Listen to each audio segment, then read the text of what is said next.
Ford F-150. It's not just a pickup truck, it's a Ford F-150. By the Progressive Insurance Group. For a money-saving car insurance quote, call 1-800-PROGRESSIVE today. By Jack in the Box, where you can get anything on the menu any time of day. And by Southwest Airlines. Go to southwest.com, grab your bag, it's on. And this game is about to be on time. And Nelson Cruz among those really fired up about that idea after all the rain delays stacked one on top of another over the last several days. Seattle brought their weather with them. They don't have to deal with it anymore at Safeco Field. But it was very Seattle-like the entire time the Mariners were here. Really remarkable that both games of the doubleheader were played yesterday. Even though we had to wait from what was supposed to be a 12:30 start to about 5 o'clock to get game one underway. Scott Feldman takes the mound and will face this Southwest Airlines Oakland starting lineup tonight. See some pretty good averages, especially at the top, and batting second, the center fielder Rajai Davis since the All-Star break, smoking it at a 342 pace. That's fifth in the American League. Sweeney, Suzuki, followed by Cust, Hairston, the veteran second baseman Ellis, one of the great fielding second basemen of all time, Derek Barton, Cliff Pennington, some youth at the bottom of the order. Scott Feldman on the scouting report. Not much to report there that's not spectacular. 16-4, excellent ERA, keeps going down with every start. 1 run in his last 4 starts. Pretty nice, 4-0 with an 0.34 ERA. 6 or more innings in 20 of his 26 starts this season. It's been an outstanding year for Scott. Early in the season, it was his sinker and his cutter. They've maintained as positive pitches, and he's added a really good curveball and a changeup that's getting better and better as time goes on. He's a 4-pitch pitcher. He's gone from a spot starter to a guy that is viewed around the league as a top-of-the-rotation guy now. The time to face Scott Feldman was the first week or two of the season. In relief. He was in the middle of the bullpen. That's right. Not close to the first guy Ron Washington would go to at that point. What a transformation. The Rangers defense, Murphy, Bird, and Cruz in the outfield. Omar Vizquel again handling third, while Michael Young's hamstring heals. And Pudge behind the plate. And he and Feldman have been a very strong team. The last 3 shutouts for the Rangers all started by Feldman, all caught by Pudge Rodriguez. And a strike to Adam Kennedy to get us underway. Third baseman hitting .283, and one of a number of very hot hitting Oakland players at .372 over his last 10 games, but he is retired on 2 pitches here by Ian Kinsler. Now, Kennedy has really hit the fastball well against the Rangers. In fact, he hit Neftali Felice's fastball for a home run, and on the second pitch of the game, Scott gets him to bounce out to second on a real good curveball. Well, another extremely hot bat now. Davis, in his last 15 games, hitting .400. And in 10 of those 15 has had at least 2 hits. He's driven in 9 runs, scored 13 in those 15. This Oakland team comes in having won 5 of their last 7. And since June 29th, they are only 2 games under .500. Probably comes as a surprise to you. And again, 2 pitches all it takes as Andrus handles out number 2. Our Geico quote tonight comes from Pudge Rodriguez on his battery mate. It's a guy who doesn't do too much, keeps the ball down, uses his breaking ball and changeup, and throws everything in the strike zone. That sounds like a lot to me. I think what Pudge is saying is he doesn't try to do too much. He doesn't try to make strikeout pitches. He tries to keep the ball down, get good movement, trust his stuff, and, as they say, pitch to contact. But the contact that they're making off him is not solid contact. It's weak contact. Ryan Sweeney, the right fielder, will be the first A to get 3 pitches into an at-bat. And you see another good solid month plus. His last 32 games well above 300. Omar Vizquel at third. So grounders to second, short, and third.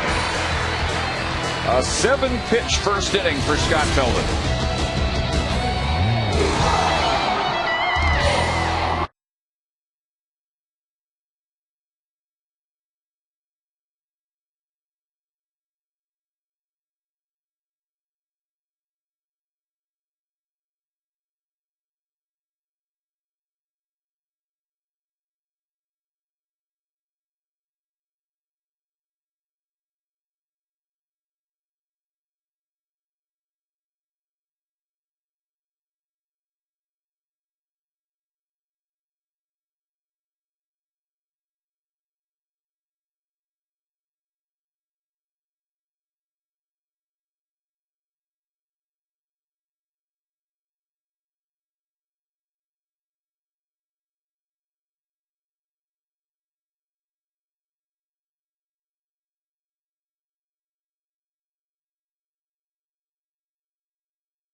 Elvis Andrus trying to extend that 15-game hitting streak. Ian Kinsler again hitting third. And in his last 14 games, almost an RBI per game and well over 300. So Elvis Andrus holding down Michael Young's spot in the order. And Omar Vizquel and Esteban Herman defensively as we look at the numbers for the veteran, well-traveled Brett Tomko. He's a good pitcher. He's played on 9 teams now and really has never put together the kind of season that his stuff seems to have dictated that he could have. His ERA against Texas, not real good, close to 8. 19 strikeouts, only 6 walks in his 5 starts with the A's. He's been throwing the ball pretty well as a starter. He's not had much success against the Rangers, though. And he's been a little bit prone to the home run ball. He's given up 5 in his last 2 starts. 1-1 pitch into center field for Davis. And Bourbon is retired. The Oakland defense tonight with Hairston in left, Davis center field, Ryan Sweeney in right, and Kennedy, Pennington, Ellis, and Barton in the infield. Kurt Suzuki, who again this year looks like he's going to catch more games than anybody in the American League, handling Brett Tomko. Tom, as you mentioned, Tomko against the Rangers has really been slapped around. 1-3 all time with an ERA of 7.94 and an average against him of 3.52 in 15 career appearances. Well, Tomko's the kind of guy, you look at certain pitchers and you say he's gotten the most out of his ability in what he's accomplished in his career. I'm not sure you can say that for Tomko. Doesn't throw quite as hard now as he did earlier in his career, but he was a guy that threw in the low to mid 90s and good off-speed pitches, a real good changeup to go along with it. And when you watched him pitch, you always were a little bit surprised that his record didn't reflect the kind of stuff that he had. But it's the reason that he's still pitching in his mid 30s and been with so many teams is someone's always been willing to take a chance on him because they've always been impressed by his arm. Began with Cincinnati in '97. Then the moves began with Seattle in 2000, San Diego in 02, St. Louis 03, San Francisco the next year. A couple of years there, then to the Dodgers. back briefly to San Diego, Kansas City, and again San Diego last year. And started this year in the Yankees minor league system. They cut him loose late July. A's signed him August 5th. 3 games at their AAA Sacramento franchise, and then he was summoned to Oakland. 3-2 pitch to Andrus is again lifted into shallow center field, and it'll be the second baseman Mark Ellis for out number 2. So Tomko gets a couple of pop-ups from Bourbon and Andrus, and now Ian Kinsler still looking for that 30th home run. Just needs 1, and that 30th stolen base. He only needs 2 of those to become just the 3rd second baseman in Major League history to have a 30-30 year. Right now he's the 5th Ranger ever to have a 25-25 season.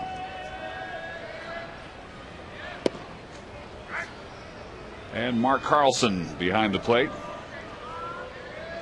calling strike 1. Tim McClellan is at first, Kerwin Danley at second, Marty Foster the umpire at third.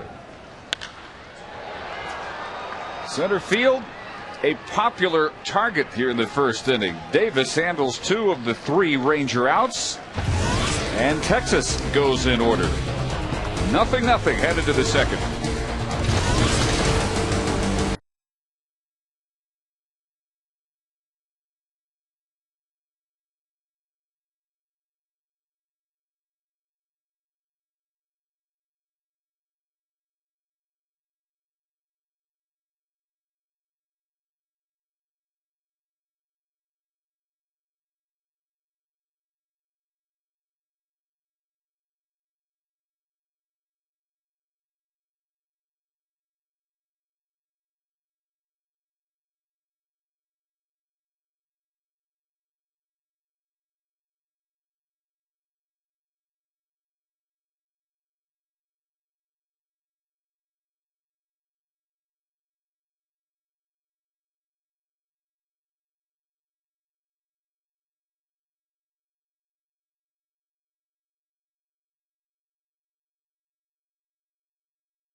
With helping restore ability. Tell us a little bit about your organization.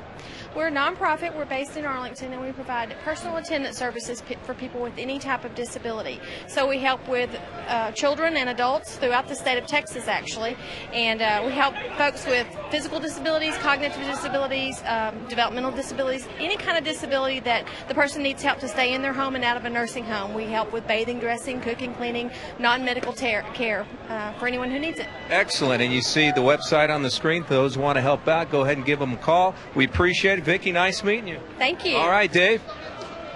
All right, Jim, as Kurt Suzuki stands in, the 1-0 pitch from Feldman is high, 2 balls and no strikes.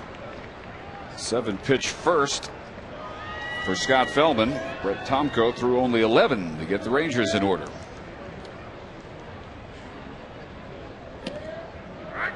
And that one in there at the knees. Suzuki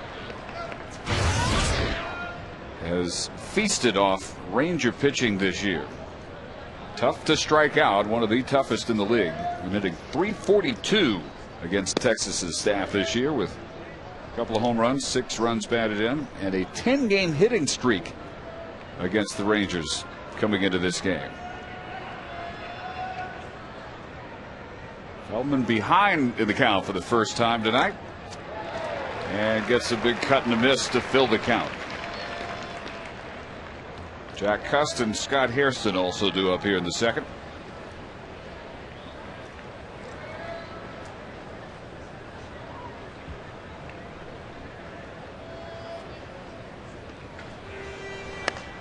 Thank you. Off the fist, what would have been ball 4.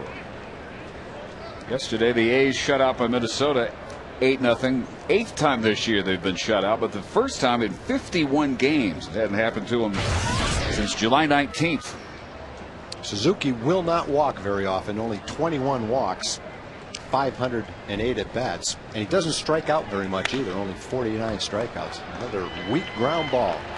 So far, 4 of those. And Andrus has handled 2. And Suzuki's a fine little player. He's a 270 hitter, catching every day. Not a big guy, but he's durable. But he'll be even better if he starts to walk a little bit more. He should have walked in that at bat. He swung at a pitch way out of the strike zone, fouled it off, and then made it out. So now the DH, Jack Cust. There's only a 238, but like several of his teammates, really after the A's fell completely out of the divisional picture. They've pretty much been there all year, but a lot of them really turned it on offensively the last month or two, and Cust is in that number. Last 20 games hitting .304, but he is a strikeout machine. 160 strikeouts, second most in the league, sixth most in Oakland history. The other thing he'll do though is walk. He's walked 85 times, and there's been some successful hitters. They've hit for a little more average than Cust, but a guy like Jim Thome, for instance, will strike out in the mid hundreds, 150, 160 times, walk 100 times, have a high on base percentage, and you can still be an effective player that way.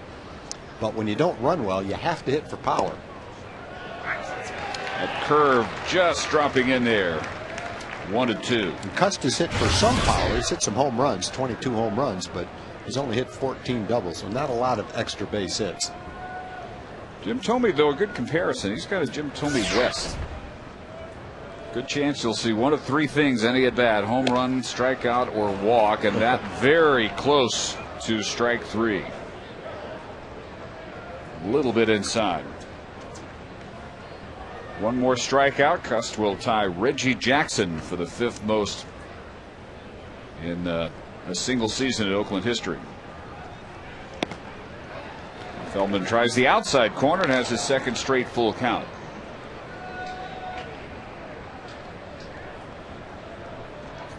Cust led the league the last 2 years in strikeouts.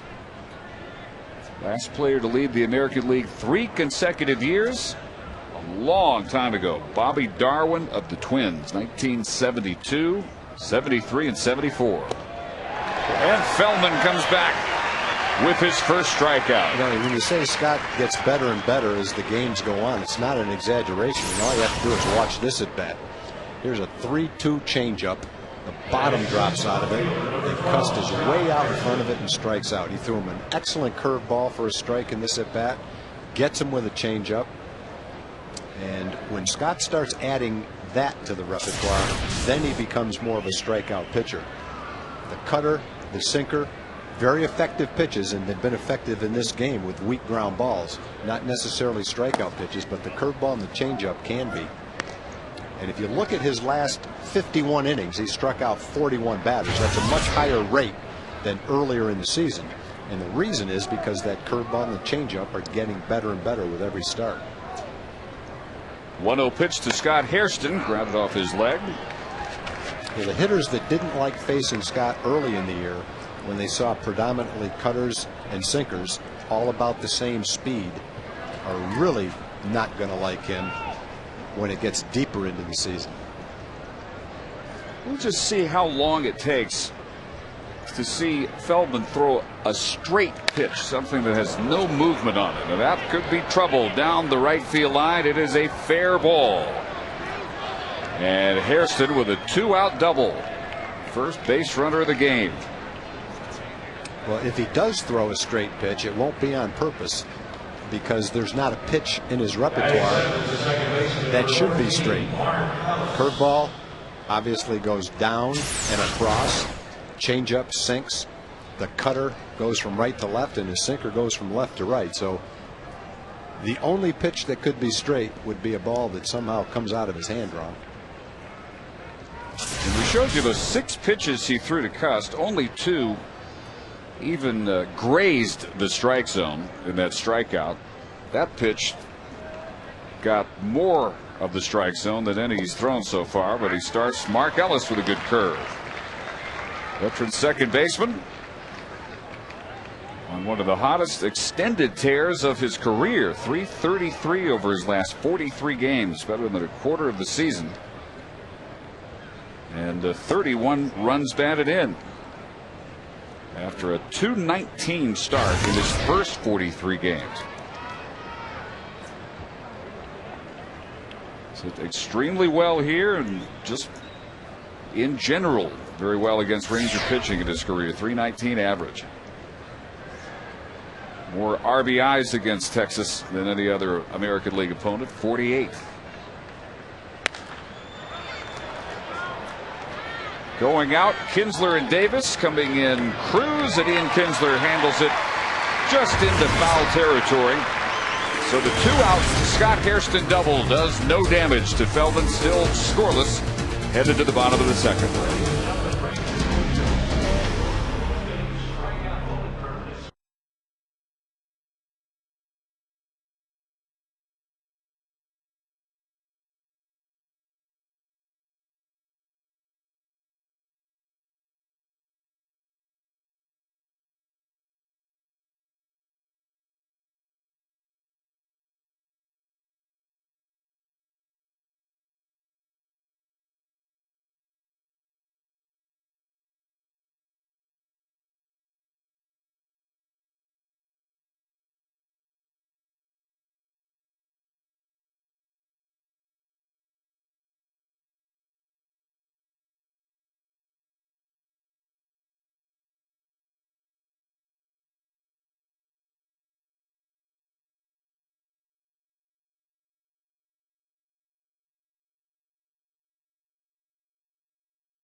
When you're away from home and can't watch your Rangers, catch the game on your computer with MLB.tv, the ultimate baseball experience, featuring 100 out-of-market games per week on your computer, live or on demand. For details, visit TexasRangers.com, where baseball is always on.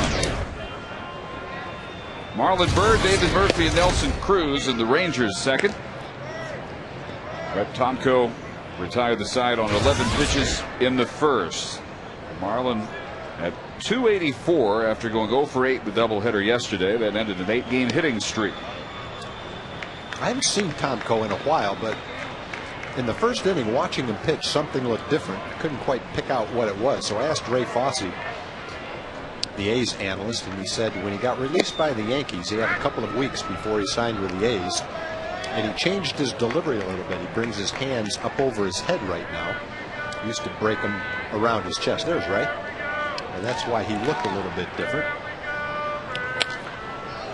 Also told me that his wife is getting ready to have twins later on this week, his first children, so he's obviously looking very much forward to that.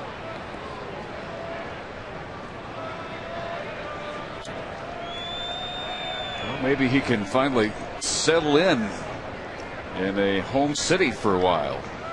He's had 9 different home addresses in his major league career. Bird staying alive at 2-2. He said started this year in the Yankee system, got in 15 appearances with New York. They were all in relief. Not very impressive. 1-2 with a .523 earned run average. So the Yankees designated him for assignment July 21st.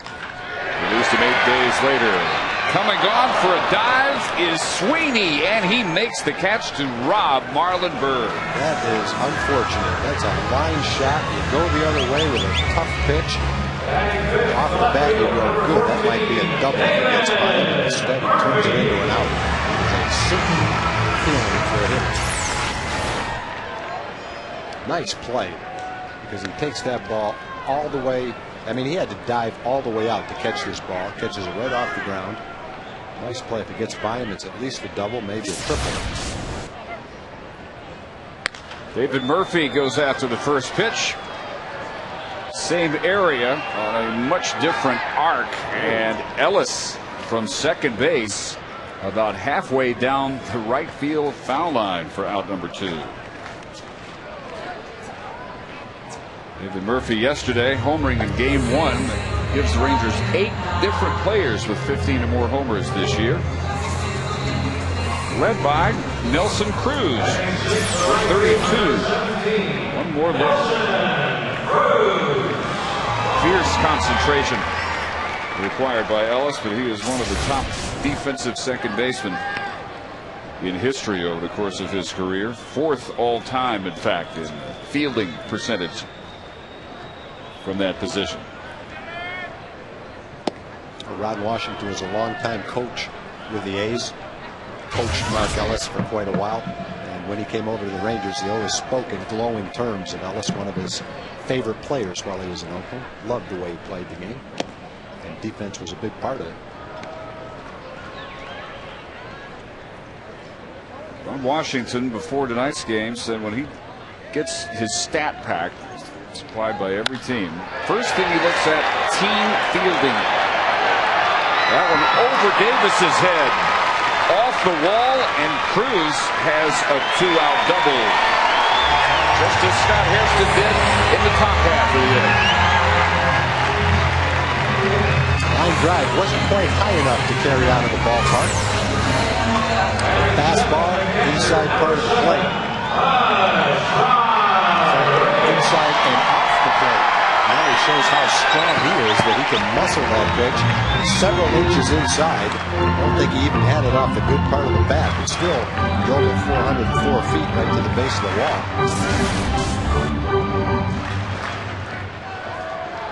Just a few feet from his 33rd of the year. And now Pudge Rodriguez will try and bring him home with 2 outs here in the second. And Tomko starts in with a good curve. 353 in his last 4. He's driven in 6 runs out of his Ranger total of 11 since coming over from Houston. Cruz taking third base as it was served up on a silver platter. It almost looked like defensive indifference. It really wasn't. It's just that Cruz got such a jump off Tomko, who in no way expected him to go to third base, that he just waltzed in there. You only steal third when you know you can make it, but that is the definition of knowing you can make it right there. A nice play by Suzuki to block a ball that, if it gets by him, could result in a run because of that stolen base. Occasionally, you will see a guy take a base when the pitcher either forgets to look back at him or considers him to be such a non-threat that he just doesn't bother to look back. But Tomko actually gave him a pretty long look. Cruz now close to being a 30-20 man in his first full major league season. And now 2-2 to Pudge. The Angels playing a makeup game at Yankee Stadium tonight, and they lead 2-1 in the bottom of the 5th inning behind Jared Weaver.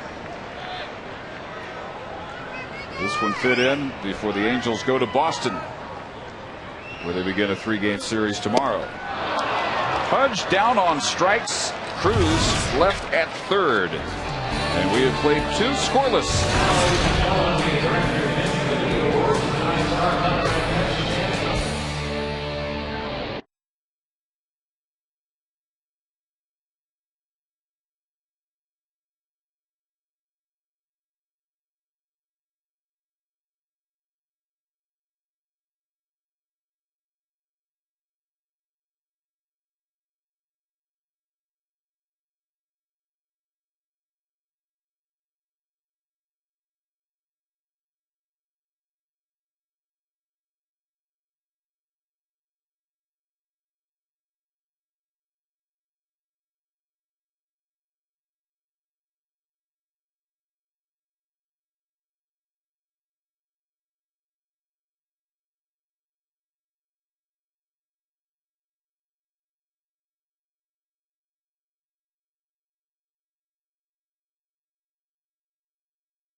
leaderboard showing where Scott Feldman fits in since 1999. Just 2 behind Kenny Rogers' 2004 season and Aaron Seeley's 1999 18-win campaign. And tied with Kevin Millwood from 3 years ago. First baseman Derek Barton, and then the shortstop Cliff Pennington, and the top of the order Adam Kennedy here in the third. Mark Carlson allowing a fairly low strike zone, which has got to be an advantage over the course of the evening for Feldman. And for Tom Coe too, if he can take advantage. Only 7 pitches to get through the first, 19 thrown in the second. And not quite as razor sharp as he was in the first inning. Now 30 pitches, 17 strikes, 13 balls. Feldman averaging less than 3 walks per 9 innings. 2-2 to Barton off the disabled list, where, like Michael Young, he was nursing a hamstring. About 3 weeks he's been back. This is his 19th game since returning. 258 in that span, and he looks at a strike of the outside corner. Second strikeout for Feldman. It's kind of a backdoor cutter. Looked outside to Barton.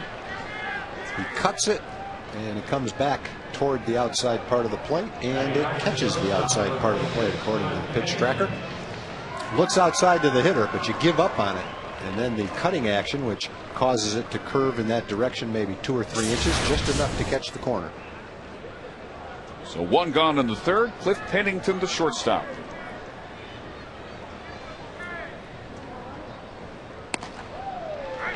Everything on the black so far from Feldman.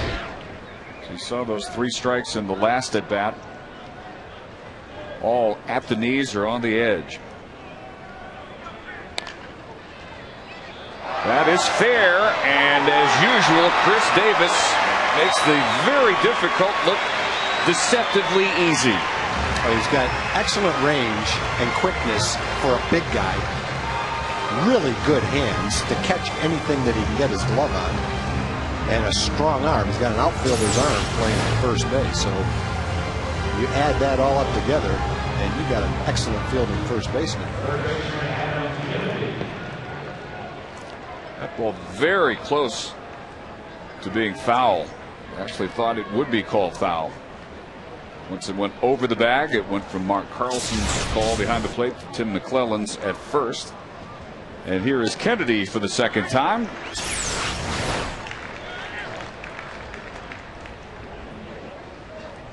Real speed, really difficult to call.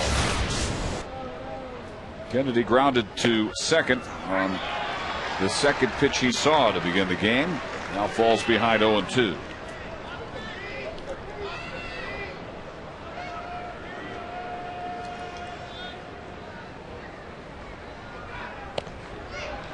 Eric Chavez, when healthy, one of the best third basemen in baseball, has had another injury-plagued year. His season ended with back surgery June 23rd.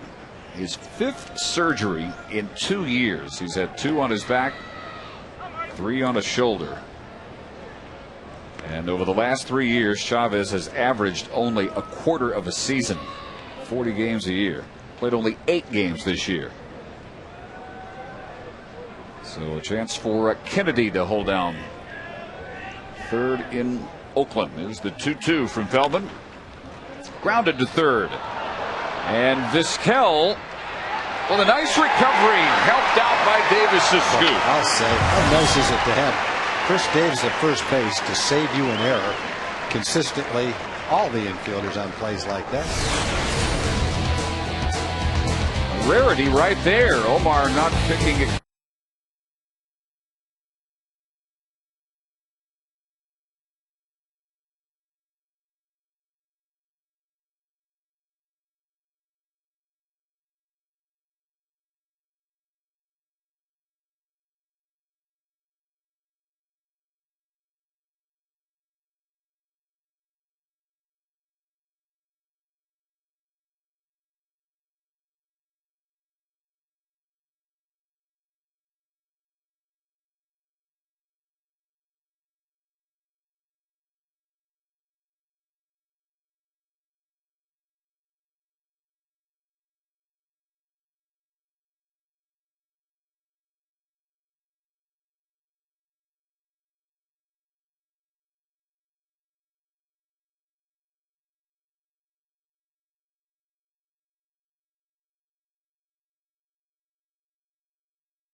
Red out weekend.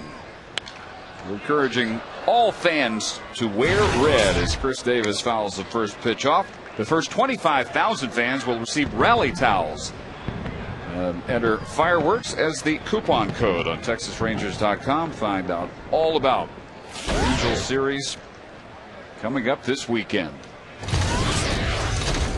1-1 to Davis. Leading off after making 2 outstanding defensive plays in the top half of the inning. 215 overall, but 269 in the 18 games since he came back from Oklahoma City. He's driven in almost a run per game in that span. 4 homers, 16 runs batted in. Still striking out some, but not anywhere near the rate he was. He sends Hairston back to the wall for the first out of the bottom of the third. In the last couple of days, Chris has hit a number of balls to left field that have been caught. That was a line drive that was caught. The doubleheader, he had a couple of long fly balls, one right to the wall, one just in front of the warning track, really high that he just missed. And so he doesn't have any hits to show for him, but he's had good at bats with solid contact, and that's good to see. Omar Vizquel going after the first pitch. Omar played game 2 of the doubleheader yesterday, went 0 for 3. Tonight his 5th start in the last 10 games at third. Sharing the position with Esteban Herman, who has been a very pleasant surprise, especially offensively. Filling into third, both batting ninth. Elvis Andrus and Michael Young's number 2 spot in the order. And Omar has fouled one off each direction now, 1 and 2.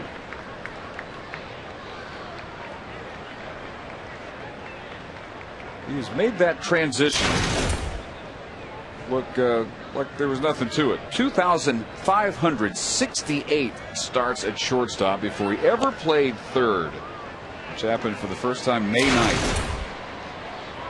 Played at May 9th and 10th, and then not again until this period with Michael Young on the mend. The last 10 games, and that little line drive handled easily by Adam Kennedy for out number 2. Yankee Stadium, bottom of the 5th, has put New York on top of the Angels 3-2. Alfredo Aceves has come on for New York. It's Jared Weaver for the Angels. And then on to Boston they go. John Lackey against Dice K tomorrow. Paul Bird, Joe Saunders game 2. Josh Beckett and Urban Santana in game 3. And the Rangers, as Bourbon steps in for the second time. The Rangers, don't like to talk. No one likes to talk sweet. No athlete, no coach likes to talk about anything other than the game they are playing that very day. But they don't really have the luxury of not thinking sweet at this point. No, there's not enough games left. You can't talk about winning series.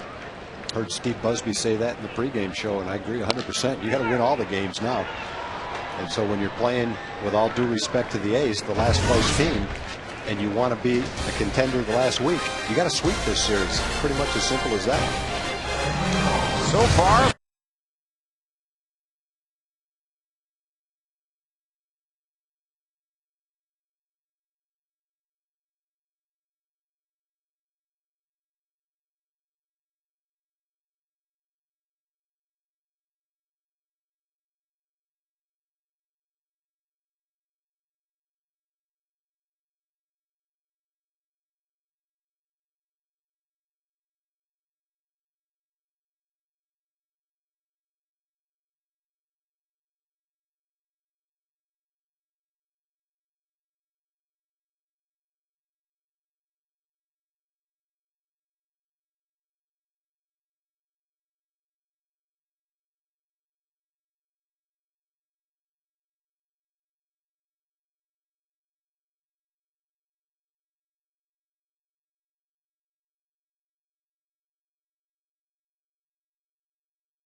team on hand. Grand Prairie High School freshmen, junior varsity.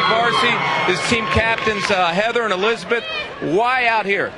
Well, Coach wanted us to come out and cheer on the Rangers, have some team bonding, hoping they're going to go to the playoffs. There we go. About 40 strong on hand tonight. And Elizabeth, you learned anything? I learned how to eat tons of food in the times inning. We got hot dogs, nachos, peanuts.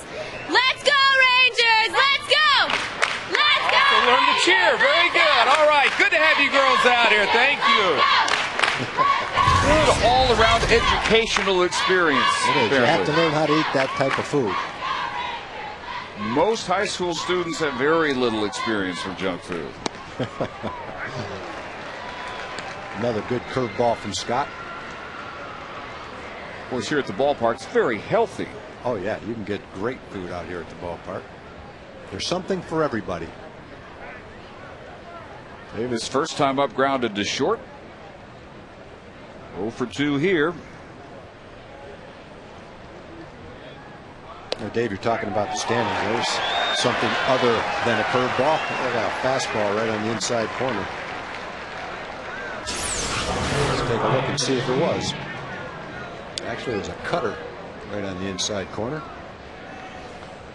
You're talking about the standings. There's 20 games left. And so just to do simple math, if the Angels go 10-10, which is not asking a lot from a team that's played so well all season long, then the Rangers have to go 16-4. The thing that skews that a little bit is they have 7 of their 20 games against the Angels. They've won 9 out of 12 against the Angels, and the last 7 they're going to have to win at the same rate, really. Andrews handles that soft line drive off the bat of Ryan Sweeney. Not much in the way of hard hit balls for the Oakland A's tonight against Scott. Affleck! Only the one, the double by Hairston. Affleck trivia question. Scott Feldman has won his last 7 decisions. Who holds the Rangers record for most consecutive decisions won? It will be probably a surprising answer for most of you. Even, I bet, longtime Ranger fans will be surprised at this answer. Kurt Suzuki grounded to Andrews his first time up on a 3-2 pitch, and so far nothing but strikes from Feldman here in the top of the 4th. He's got his ratio looking much better now, 30 strikes to 15 balls. Davis over for a look, 0-2. 14 of his last 16 pitches have been strikes. Settling in after the full counts by Suzuki and Jack Cust to begin the 2nd, and the double by Hairston. But you got Ellis to foul out to end that threat.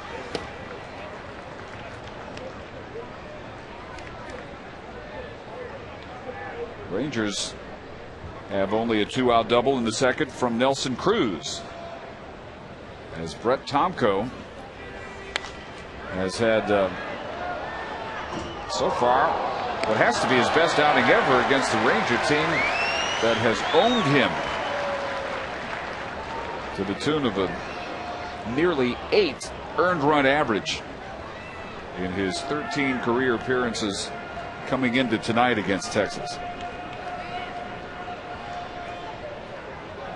But so far, pitching lines virtually identical, including number of pitches through 3 innings. Feldman had thrown 39, Tomko had thrown 38. They each had allowed only second inning 2-out double.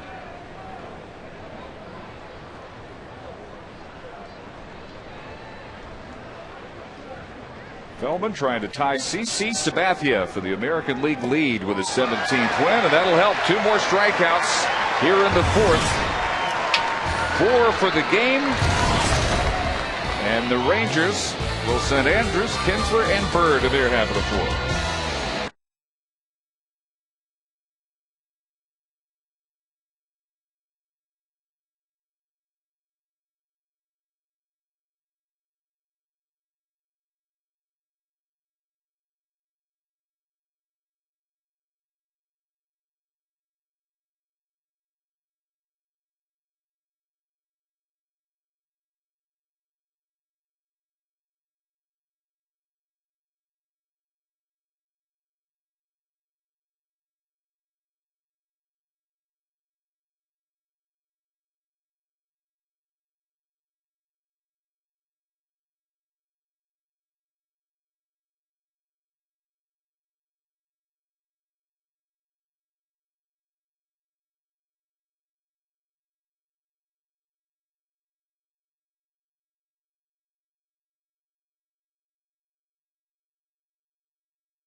A question.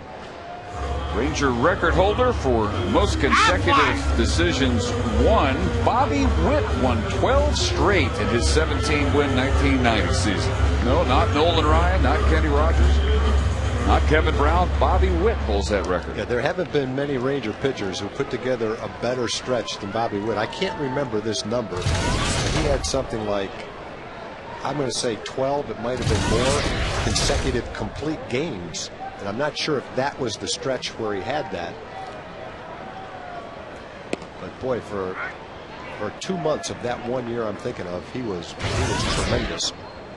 And those weren't all outings where he had 95 or 100 pitches to get a complete game either. Bobby was one of those guys who would go out there, and if you asked him to throw 160 pitches every single game, that's what he'd do for you. Pennington needs the tag by Barton to retire Elvis Andrus. Elvis now 0 for 2. And looking at Tim McClellan as if, are you sure he got that tag down before I hit the bag? Yeah, that was the only question. It looked like he tagged him, but was his foot on the bag when he tagged him? I think that's what Elvis was willing to tell right here. No. Oh, not only that, I don't think he tagged him either, did he? Nope. Missed by a good foot or so. There was lots of daylight between Elvis and the first baseman's mitt there. Not as obvious at that angle, but the previous showed it very clearly. So the Rangers should have the leadoff man on here in the fourth. Yeah, the problem is Tim McClellan didn't have the angle that we had. He had the opposite angle from the last one. Tim is on the other side of this. We can see it from right there.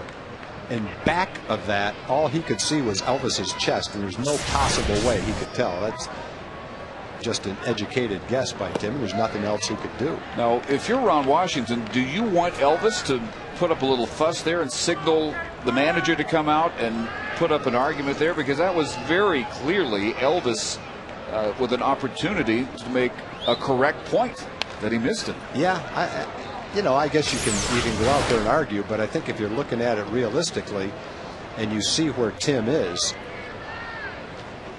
there's no way that he could have seen that, and so he made the assumption that he made the tag. Turned out that he missed by a couple of inches. Now, should Elvis have gotten in his face? Well, not necessarily in his face. Just a matter of how you view that kind of thing. At least stay out there and make his point. But maybe one of the few things Elvis has yet to learn about baseball. Well, I've always been of the opinion that the better relationship you have with an umpire, the less you argue with an umpire, the better off it's going to work throughout your career. And I think in that particular case, he didn't touch him, but if you're Elvis, I think you realize, well, he didn't touch me, but there's no possible way that he knows that. It's kind of like getting hit by a pitch. Maybe the ball just grazes your arm, the catcher catches it, the umpire didn't hear it, didn't see it, doesn't call it. There's not really much you can do except say, hey, that ball hit me. Well, you may be right, but I didn't see it. Hey, he didn't tag me. Well, you might be right, but that's the way I saw it. There's not much he could do about that. Kinsler's out number 2. Here's Marlon Byrd.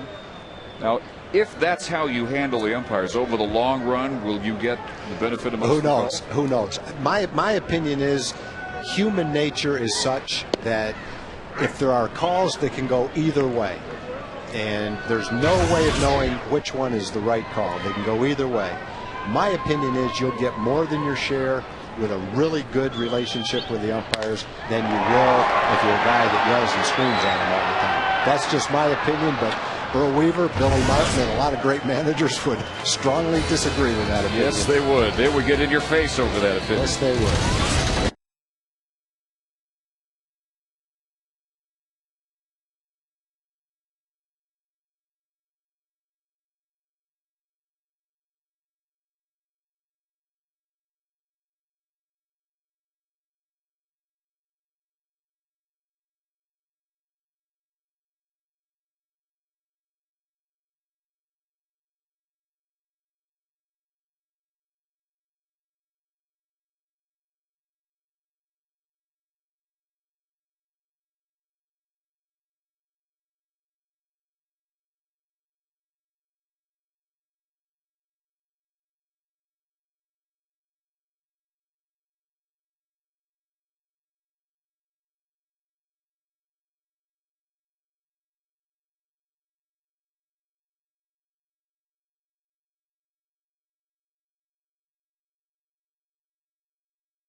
Sports Southwest is brought to you by Geico Insurance, where 15 minutes could save you 15% on your car insurance. And by AT&T. Switch to the nation's fastest 3G network. AT&T. Your world delivered. Well, we breezed through 4-0. And Scott Feldman and Brett Tomko continue to have virtually identical pitching lines. They have both allowed only second inning 2-out doubles. Scott Hairston for the A's, Nelson Cruz for the Rangers, both on 1-1 pitches. Feldman has thrown 50 pitches through 4 innings. Tomko 49 pitches through 4. And Jack Cust struck out his first time up, his 161st of the year. Got ahead here 2-0. Cust, Hairston, and Ellis here in the 5th.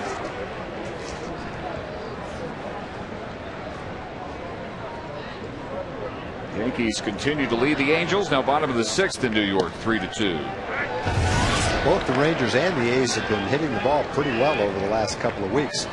Both teams got shut out yesterday. The A's were shut out yesterday. The Rangers were shut out by Felix Hernandez in the second game of the doubleheader. But I think when you look at the way the pitchers are pitching today, they're pitching exceptionally well when you consider that both teams have been swinging the bats pretty well, too. Feldman retiring Cust.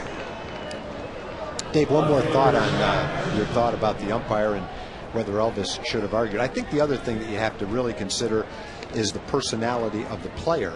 Some guys have short fuses, and their personality lends itself to being a little bit more vocal with an umpire. And I'm not exactly sure how Elvis falls in that category. He's still a rookie player. But take Michael Young, for instance. I think his personality is very seldom when you see Michael argue with an umpire. And it's not that all the calls are correct. It's just that, I think, is his personality. Some guys will get kicked out, several times a year. Some guys will go their whole careers and maybe not get kicked out of a game. Some managers are like that. Bobby Cox, seems like every time you turn on the highlight, he's getting kicked out of a game. I think Elvis is as shocked as anything. I think he's so surprised. I think, to answer your question, he's so surprised he didn't know what to do. He's looking for someone else that might have seen it. We're probably the only ones that know for sure. I'm not even sure if Gary Pettis had the angle to know exactly what happened on that play. And Ron, you're right. Ron couldn't go out and argue. If Elvis didn't argue, he couldn't see from where he was. Not sure if Gary saw it well or not. Have to think he didn't there. He would have made some sort of remark. And again, right back to Feldman. Some weakly hit balls by the A's. He's just knocking the bat out of their hands right now. And I think it's just a combination of all his pitches working so well. The slower curveball and changeup, making it very difficult for the A's to get around on well-located sinkers and cutters. 8 ground ball outs, 4 strikeouts through 4 2/3. We mentioned this earlier. He's only given up 1 run in his last 4 starts. That covers a pretty lengthy period of time. 26 1/3 innings. 26 1/3 innings. Add almost 5 innings to that right now. You got a pretty good streak going. He had 7 shutout innings in his last start in Cleveland. Little looper chased down by Kinsler. Yeah, those 3 up, it doesn't come close to a hard hit ball. Well, still a 1-hitter. The Rangers needing some offense to back up Feldman's brilliance.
Join us Wednesday as the Rangers take on the A's for $1 Hot Dog Night and Dr. Pepper Autograph Wednesday. Rangers players and coaches sign autographs on the concourse from 5:30 to 6. Get your tickets at TexasRangers.com or call 972-RANGERS. We welcome Steve Busby to the booth as David Murphy, Nelson Cruz, and Pudge Rodriguez bat against Brett Tomko here in the bottom of the 5th.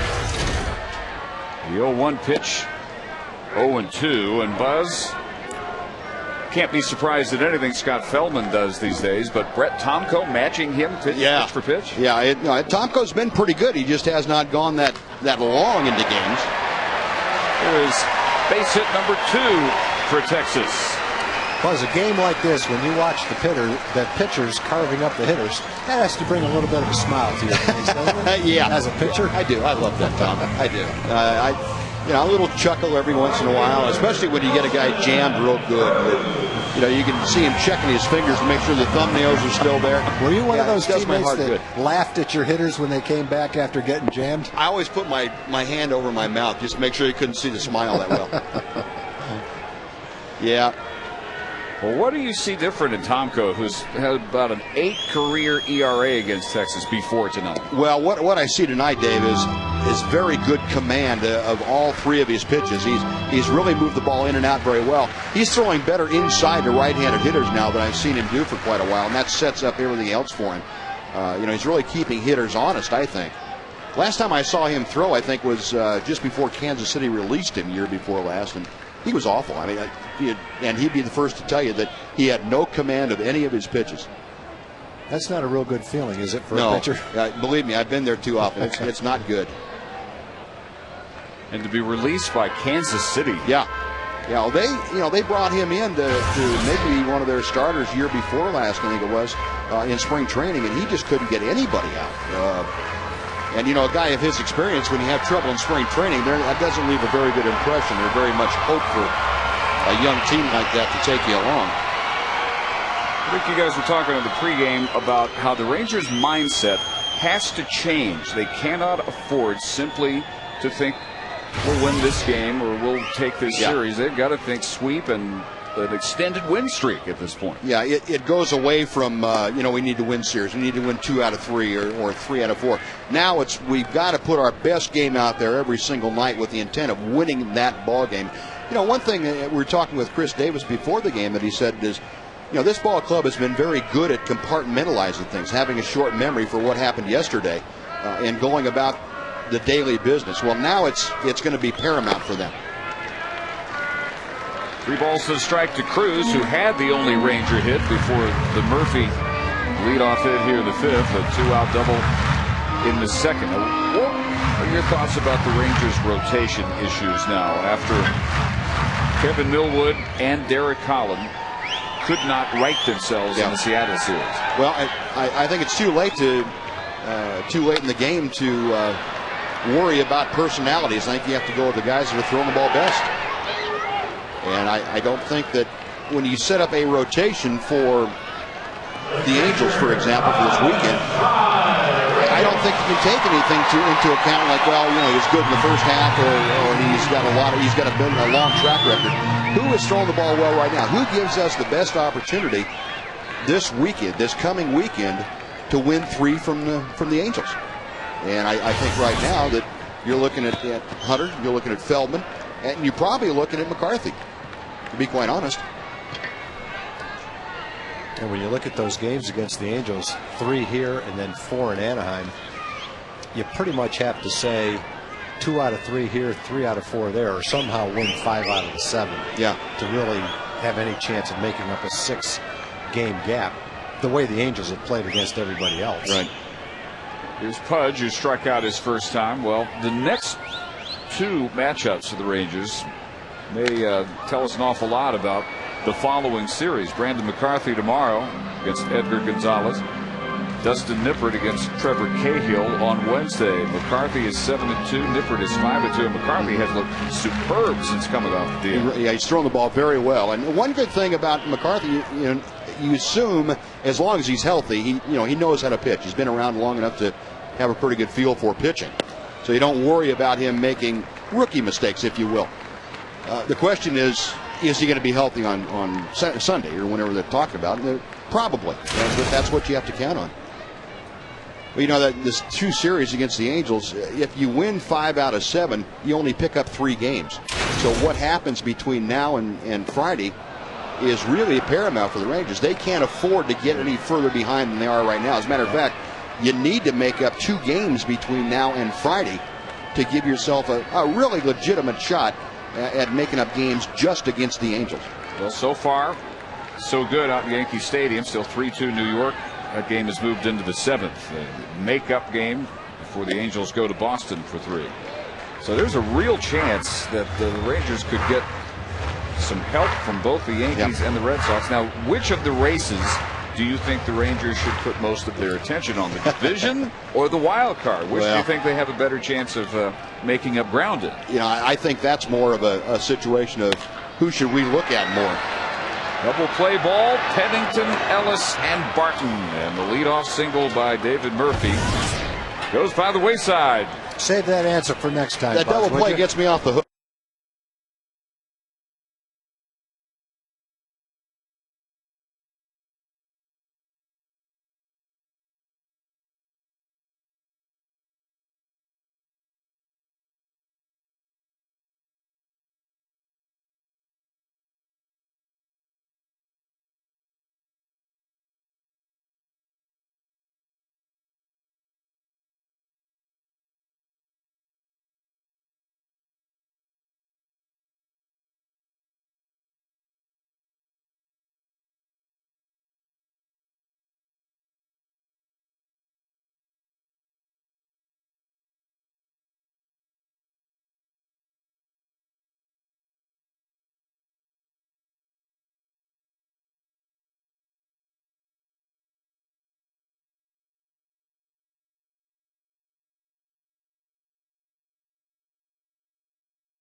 Rangers game on Fox Sports Southwest is being presented by Amica Insurance. It's not just how you're covered, it's how you're treated. For more information, visit AmicaTexas.com.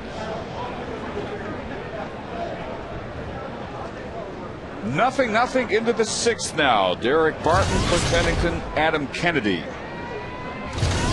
A one-hitter in progress for Scott Feldman, who has added 5 innings to his stretch of having allowed only 1 run. Now 31 1/3 innings with only 1 run on his ledger. His ERA is dropping so rapidly. Came in 9th in the league at 3.46. We said tied for 2nd in wins. Justin Verlander at the Tigers.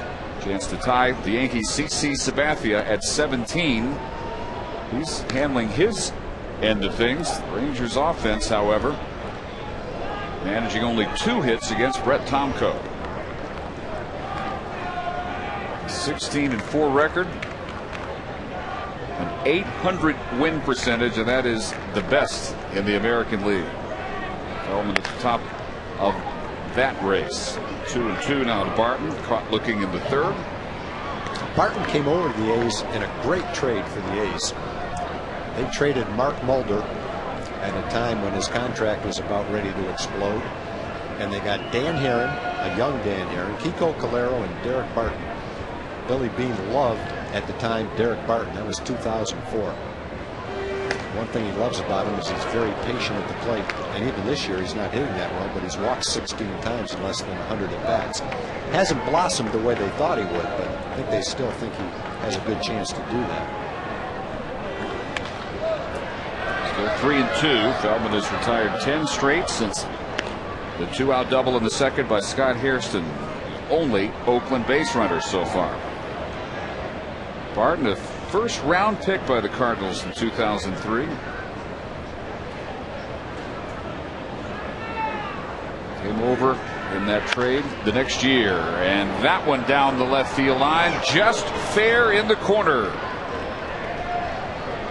And by the time Murphy can get it back in, the A's have their second base hit, both doubles. This one, however, leading off the inning as opposed to Hairston's, which came with 2 outs in the second. Scott's got his work cut out for him here. Barton got one of the few pitches that Scott has left over the middle of the plate. It's up over the middle of the plate. Pretty good pitch to hit. That's not where Scott tried to throw that ball. Barton took advantage of it. Pennington, I'm sure, will be bunting right here. If not, he's going to try to pull a ground ball to the right side. In this kind of a game, it's not just a casual situation where you want to get the guy over to third. You need to get him over to third and do it the best way that you know how. It appears that is by the bunt. Corner's coming in. Pennington fouls it off. He did pull it his first time up, right on top of the bag at first. Chris Davis making the diving stop and then tagging the base with his mitt. Last 7 games, Pennington 12 for 25 with 2 of his 4 homers, 5 of his 13 runs batted in. A good idea for Feldman to keep Barton as close to second as possible. Pennington hit it well even in being retired, leading off for the second out of the 3rd inning. Barton led it off with a strikeout, and that will do the job, advancing Barton to 3rd on the ground out to Ian Kinsler. He didn't get the bunt down, but he did the same thing when he pulled that ball on the ground to the right side.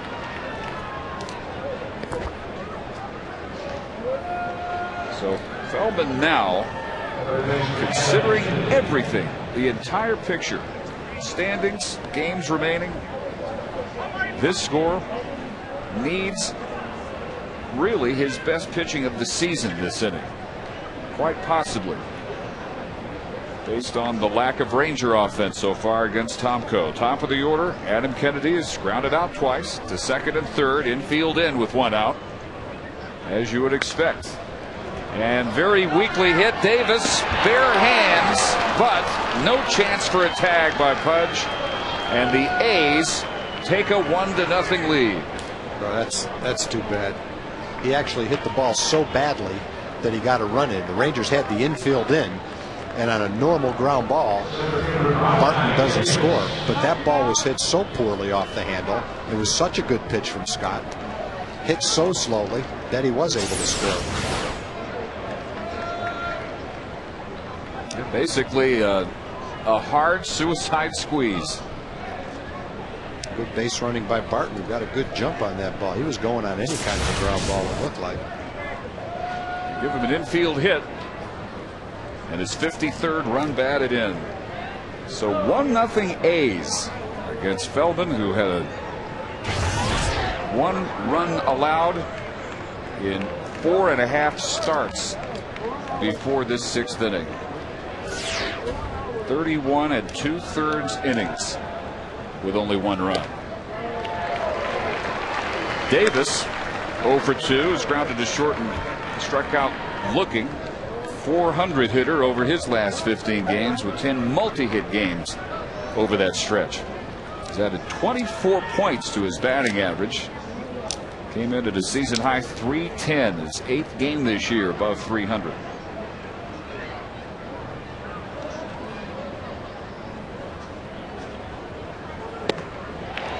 Nothing at 2.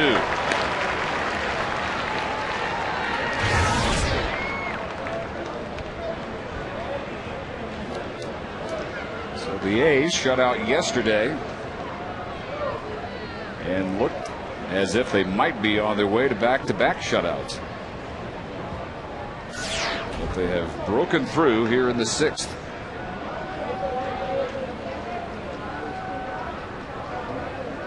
Still 3-2 Yankees over the Angels. They're in the 7th inning now. Phil Koch has come on for New York, which started job at Chamberlain, and he lasted only 4 innings, allowing only 1 run. Jared Weaver for the Angels, giving up a solo home run into the second deck and right by Nick Swisher, and a 2-run triple to Mark Teixeira, who's now at 111 runs batted in.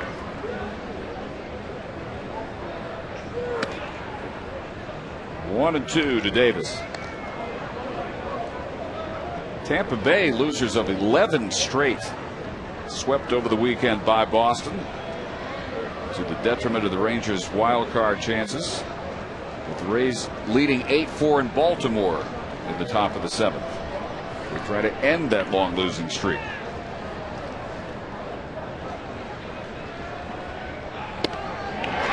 And Davis down on strikes for the second straight time.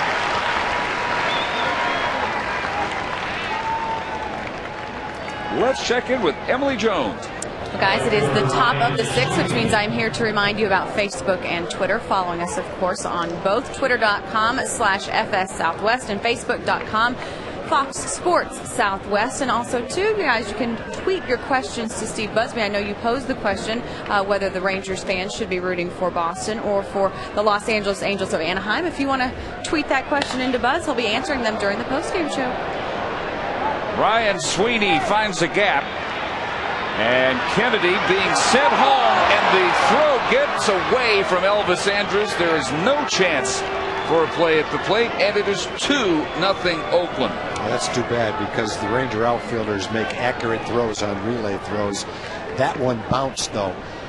Elvis, if he got a good throw, shoulder high on his left, on his glove hand, would have had a good chance to throw him out at the plate. They were scoring him because there's 2 outs. But Marlin's throw short hops Elvis, and he just can't come up with the ball. If that's a higher throw where Elvis was, I think he had a great chance to throw him out at the plate. And one thing the Ranger cutoff man can do with the Ranger outfielders is he doesn't have to go that deeply into the outfield because their arms are so strong. With some outfielders, you have to go much farther out there to get the throw from the outfielder, and that makes your throw home a lot longer. In that case, if Marlin threw his normal throw, which is an accurate chest-high throw, Elvis was not that deep and had a great chance to throw him out at the plate. And that was a great angle showing you that Kennedy had barely rounded third when Andrus made contact with that throw. Obviously not enough contact. But third base coach Mike Gallego, no doubt figuring this may be our only chance to get anything at all against Scott Feldman. So with 2 outs, let's take our chances at the plate. And he won that gamble. So 2 runs here in the 6th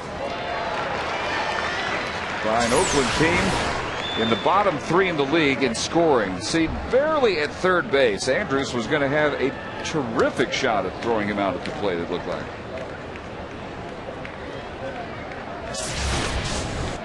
Picture showed you everything. Bird's throw, Andrus's inability to pick it. How far Kennedy had to go. Murphy unable to catch up to that one, and here comes Sweeney. The 3rd double of the inning for the A's. And it is 3-0. An inning that started with a double by Derek Barton. Then Kennedy with the RBI infield single, and now back-to-back RBI. 2 baggers by Sweeney and Suzuki, and suddenly Mike Maddox feels the need to go out and discuss the 6th inning woes of Scott Feldman. Basically what's happened this inning is Scott has gotten a few pitches where he wasn't getting them early in the game, a little bit more agreeable to the hitter. And you talk about an inning coming out of nowhere after the way the first 5 innings went. Pinpoint command of all his pitches, but this shows you've got a hot team in the A's swinging the bats well, and if you leave a couple of pitches out over the plate, a good hot team like that can take advantage of it, and that's exactly what's happened. They've had 3 doubles, even though that weakly hit infield hit was probably as much of a key to the inning as anything else. Suzuki, the A's RBI leader, has his 74th of the year. Strike one to Jack Cust, who was struck out and bounced back to the mound. The only catcher ever to lead the A's franchise in runs batted in. This is the entirety of the A's history. Philadelphia, Kansas City, and Oakland. Was Frankie Hayes in 1944 for the Philadelphia A's. Led him with 78 RBIs that year. And Suzuki up to 74 now with one of his biggest of this season. A season in which the A's from this point on can only damage other people's playoff hopes. They have long since been, for all practical purposes, out of the picture. Yesterday, officially eliminated from the race. 22 games out with 20 remaining after the results of Sunday. 14 games under 500 coming in, knowing the Rangers needed to win all 3 here and really all 7 of the games between these two in the next 10, with the Angels series sitting in between. 1 hit through 5 innings, and they have suddenly come up with 3 runs on 4 hits here in the 6th. Doubles by Barton, Sweeney, and Suzuki. And now 3-1 to Cust. Last 2 runs scoring with 2 outs. And Jack Cust working his 86th walk of the year, 7th in the American League. And bring up Scott Hairston, who had the only Oakland hit until this inning. Doubled with 2 outs in the 2nd. And that 2nd inning, the only inning for Feldman that wasn't extremely efficient. Now at 22 pitches, still needing the 3rd out here in the 6th. And up to 83 on the night, 55 strikes, 28 balls.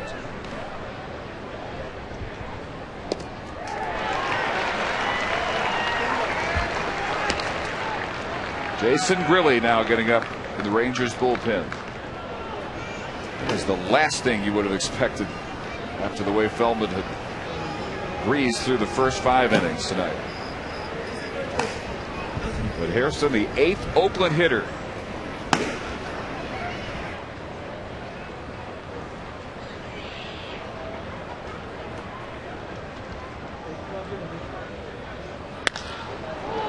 And that finally should bring this to a close as Marlon Byrd tracks it down.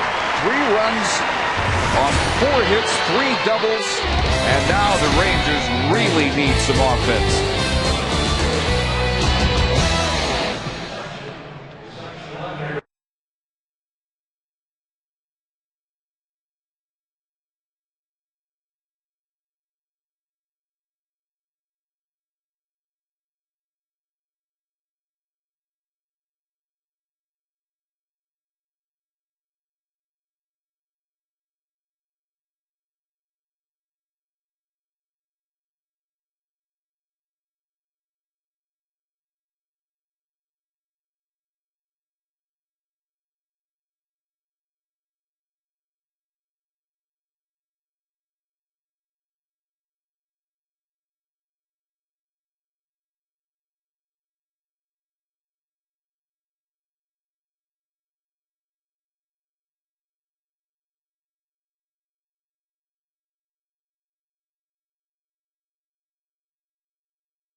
To you by Sonic. Tonight's jackpot worth $800 plus 2 tickets to a Rangers game, a dinner for 2 at a Sonic drive-in. Tonight the Rangers are hitting for Pamela Kalame, I hope, from Ennis. If a Ranger hits a grand slam during this inning, Pamela will win $25,000. You can register at any North Texas Sonic restaurant. Well, Brett Tomko has a 2-hit shutout through 5. He's thrown only 62 pitches. Chris Davis, Omar Vizquel, and Julio Bourbon as the Rangers find themselves on the wrong end of a 3-0 count very suddenly. And even though Feldman threw 25 pitches to get through the top half of the 6th, 85 through 6, still his lowest pitch count this year to this point of any of his starts. But in one inning, gives up 3 times as many runs as in his last 4 starts combined. There's a good start, perhaps, to a Rangers comeback. A couple of more good at-bats for Chris. He lined out to left the first time up, hit it well on a pitch away, just what you'd like to see him do. This pitch is in, and he pulls this ball to right field. Base hit number 3, second straight inning for the Rangers to get a leadoff single. Last time it was Murphy, but then Cruz fouled out. Rodriguez hit into a 6-4-3 double play. Omar Vizquel, soft line drive to the third baseman Kennedy, his first time up.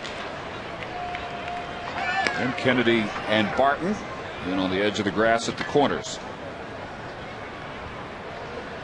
Omar now 1 for his last 18. 7 games, including tonight. And a good curve. Tomko has had everything working tonight.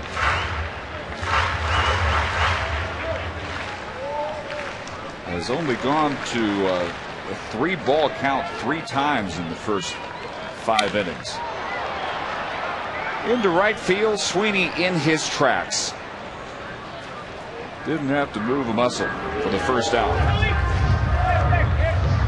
Omar not trying to bunt. Bit of a surprise. No, not down 3 runs. You'll try and get just any run, any chance you get here? I don't think I'd play for 1 run in the 6th inning. I think I'd try to have a big inning, try to get back in it. Well, now Bourbon, who has some power, 4 homers. But 0 for 2 tonight is flied to center. Last time up, grounded to first. 4 for 8 yesterday in the doubleheader. Yeah, the Rangers had a great game offensively in the first game. 12 hits, they hit 3 home runs, scored 7 runs. Then they were shut down by Felix Hernandez, which is not a shock. He tends to do that to most teams. But it's kind of carried over into this game today as well.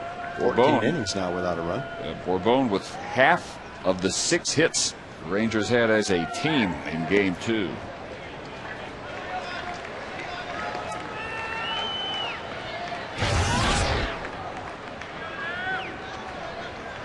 And starting to turn on some pitches, as that indicates. When he first came up, looked like most of what he could offer offensively would be in the realm of slap hits to the opposite field. But he has very quickly shown occasional power to put one in the wrong place. Getting on base, a .400 on base percentage since coming up for good on August 9th. And an opposite field bid there. Still 2-2.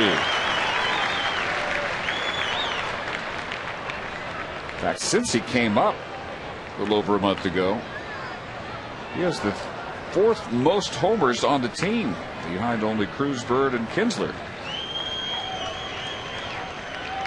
Now would be a good time for one. Stays in there at 2 balls and 2 strikes. On deck is Andrews, who so far has not extended his 15-game hitting streak. Elvis has popped out and grounded out.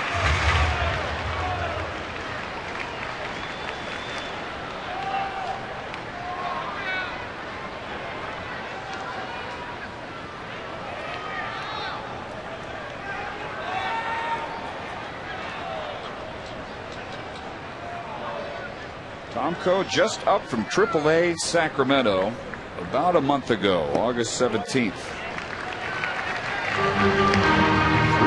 now to Bourbon. This is Tomko's 6th start with the A's. They have Brad Ziegler loosening out. Last start, he got his 99th career victory last Tuesday in Chicago. 5 1/3 innings, 6 hits and 3 runs. A's gave him a 5-run first. Here, they give him another inning-ending double play. Second straight inning, the Rangers waste a leadoff single. We head to the 7th, 3-0 Oakland.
Go to southwest.com, grab your bag, it's on.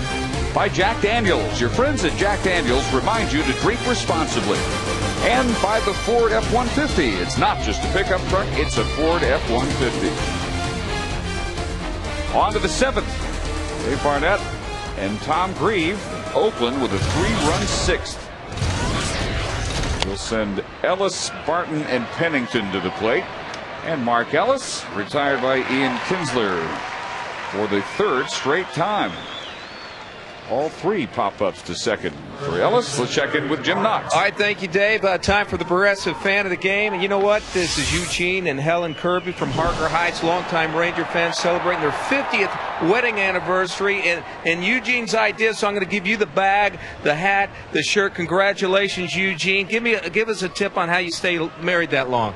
We help each other and get good home cooking. Good home cooking. All right. Well, congratulations on the 50th wedding anniversary and the Progressive fan of the game. Thank you very much. Right, pretty good advice right there, Jim. Excellent advice.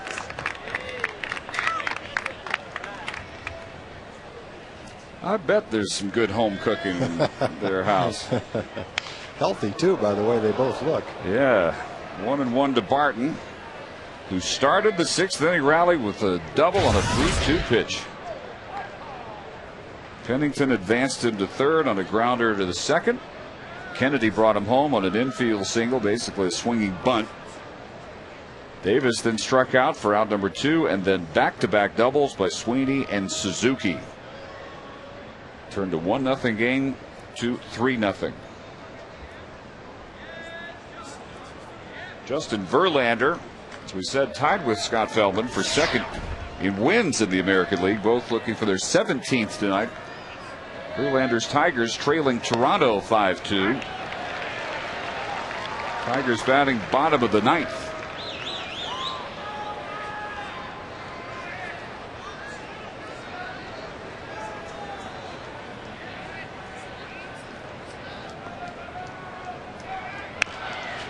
And at Yankee Stadium, now in the top of the 8th, still 3-2 New York. Mark Teixeira's 2-run triple in the 5th remains the difference in that one. Phil Hughes, the latest out of the Yankee bullpen, and that one hits Barton. So with one out, a man on, and Cliff Pennington 0 for 2 at the plate. That is the 7th hit batter of the year for Feldman. And just a curveball that he hung on to a little bit too long, pulled it down and in. And when a hitter sees a slow pitch like that, he's not too afraid to get hit by it. I don't think Barton was too worried if that hit him in the leg. He'll take the base. He's got it with one out. John Nelson and Eric Josephson did a little bit of research on Bobby Witt. We were talking about him earlier in the game. 1988 was the year that Bobby had 13 complete games. 9 of them came in a row. And then 1990, the year that you were talking about, Dave, he had a 12-0 streak where his ERA was 1.97, 5 complete games, and a 2.11 opponent's batting average. So 2 really good streaks for Bobby in those years. Pudge trying to throw behind Barton, throws it away. And by the time Cruz can get it, Barton taking second. The ball bounced, and Chris lifted up just a little bit, and the ball stayed down. He was expecting a hop and never got a hop. And it just slid right underneath his glove. Probably because the grass is a little bit softer than it normally would be. Well, that's a lot like what happened to Andrus on Bird's throw, and the Rangers looked like they had a play on Kennedy at the plate in the last inning. That's a little bit different when you've had all the rain and the grass is soft like that than in the summertime where it's baked by the sun. Into center field, Bird has to take it on a hop. Barton had to wait to make sure Marlin didn't make one of his trademark diving grabs, so he can only get to third.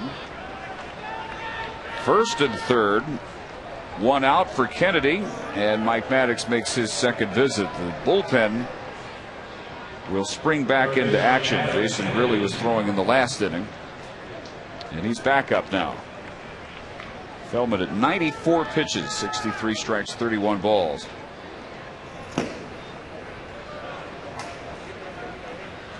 And the last 11 batters, 5 have hits, 3 have been doubles.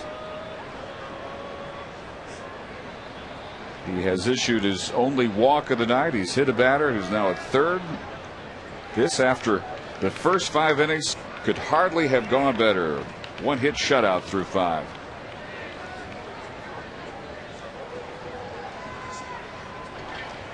Well, the Tigers have tied Toronto 5-5 in the ninth. 3-run rally, still only 1 out there.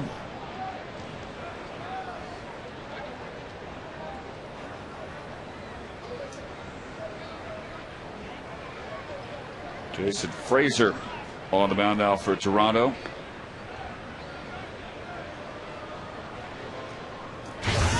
Tampa Bay still leading at Baltimore, bottom of the 8th, 8-4. Rays trying to end their losing streak, which has coincided with the trade of Scott Kazmir to the Angels. And the Angels 3-3 now at New York. They have tied that one at the top of the 8th against Phil Hughes.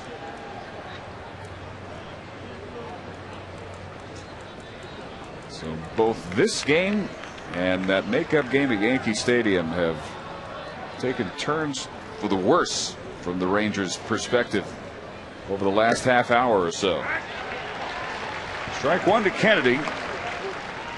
Grounded out to second and third, and then the infield hit to score Barton with the first of the 3 6th-inning runs. Very weak ground ball, but very well placed between the mound and first base. Chris Davis tried a bare hand throw. Throw was accurate, but simply too late for Pudge to apply a tag. And after Davis struck out, Sweeney and Suzuki both had RBI doubles. So the 7 straight winning decisions for Feldman. The longest since Kenny Rogers strung together 9 straight in 2005. In pretty severe jeopardy here. Hayes on the corners with 1 out. And now 1 ball and 1 strike to Kennedy.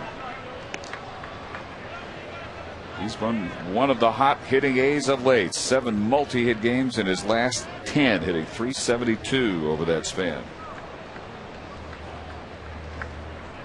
And 6th in the league in situations like this one. Runners in scoring position, hitting .343, 60 points above his overall average. Down the line and just foul. 1-2.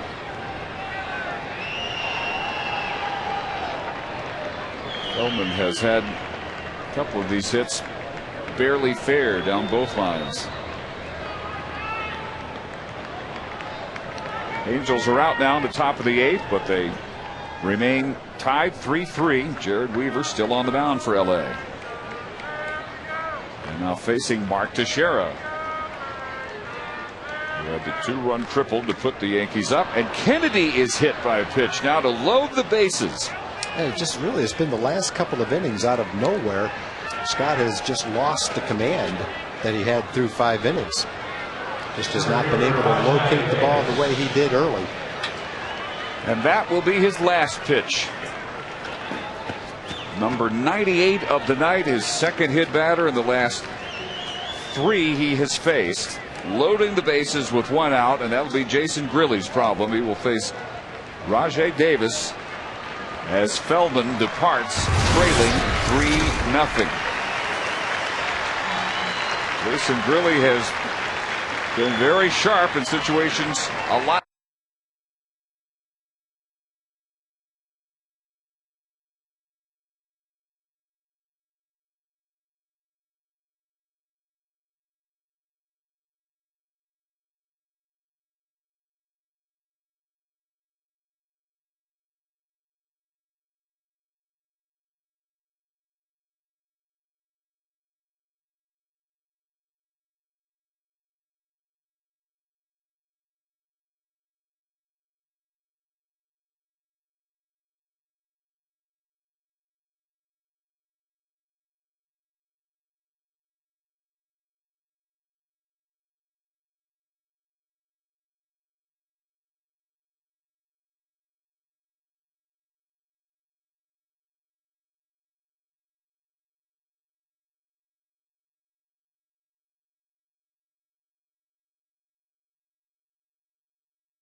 .98 pitches so far, 3 runs on 6 hits. He struck out 5, walked 1, but hit 2 batters in a 3-batter succession here in the 7th inning. And in between was a base hit by Cliff Pennington. So bases loaded for Jason Grilli with 1 out. Grilli has been very sharp, though, coming off the DL.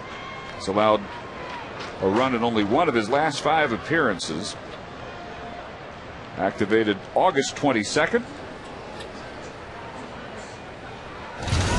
Most of August on the DL with an inflamed elbow. But Tom, here is the key number for Jason Grilli. He has stranded all 13 inherited runners since coming over to Texas. Well, this will be a good test of it with 1 out and the bases loaded. I'd like to see him strand 3 more right here. Hey, Jason consistently has come in and thrown quality strikes. Missed twice here to Davis, who was struck out his last 2 trips after grounding to short in the first, 0 for 3. He's hitting .400 over his last 15 games.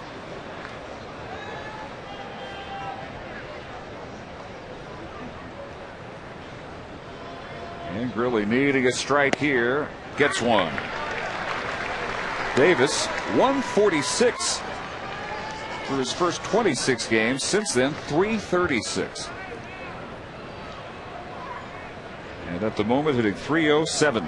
Not a lot of power, only 3 homers, 36 runs batted in. Rangers badly needing the double play here. And that one just inside. It's 3-1. Good try.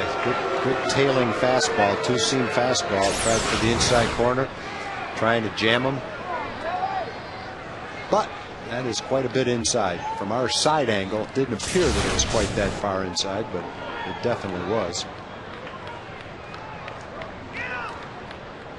No place to put him. And now a full count.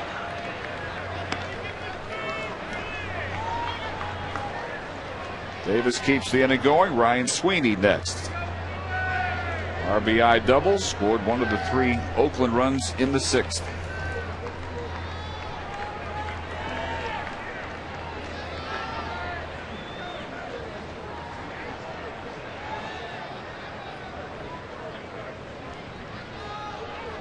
.32-year-old 8-year veteran out of Royal Oak, Michigan gets a line drive. It is over Davis. And Barton will score. Everybody moves up 1. And the lead moves up 1 as well. 4-0 A's.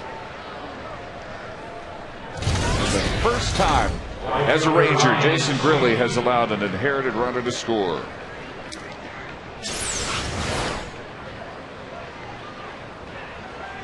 Good job by Davis.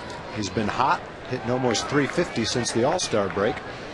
And he takes a pitch down and away and kind of slices it into right field. Getting the job done, making contact. Pennington now at third. Kennedy at second. Davis at first, and here is Sweeney. One thing the A's have avoided tonight in the last couple of innings is a double play.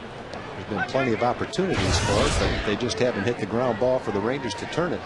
Rangers, on the other hand, the last couple of innings, gotten a leadoff man on, but both innings have ended with a double play. Yep. 2 of only 3 hits they managed all night against Brett Tomko. That's how they've ended. At third, Marty Foster says Sweeney went around, and it's 1-1.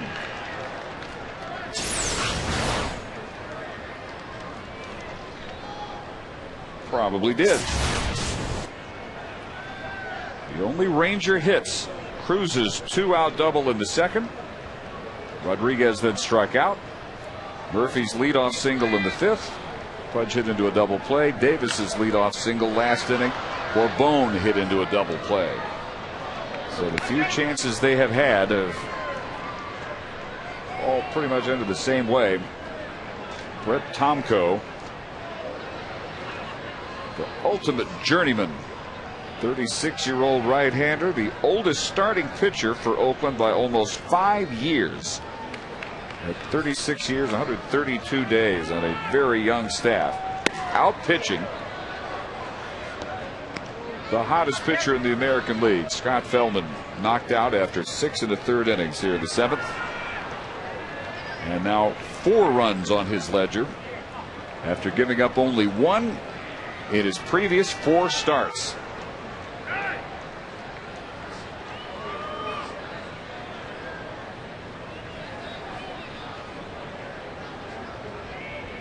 Feldman involved in the last 3 Ranger shutouts.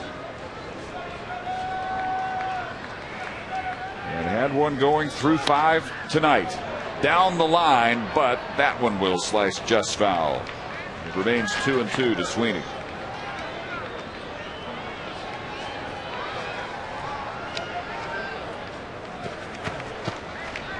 Through 5, Feldman as sharp as he's been all year. I think you're right. I was thinking the same thing. He really was. And it just got a tick off in the 6th and 7th. Made a couple of pitches that he wasn't making early in the game. And to the A's credit, they took advantage of it. They put the ball in play and they found some holes. Yep. Team that has really nothing to play for. That one will be over the head of Bird and off the wall. And all three runners will come home. Ryan Sweeney unloads the bases with his second straight double. And the A's break this one wide open now. 7 runs in an inning and a third. Well, Sweeney, the last 2 innings, an RBI double and a 3 RBI double, 2 doubles, and he's knocked in 4 in the last 2 innings. Good game for him.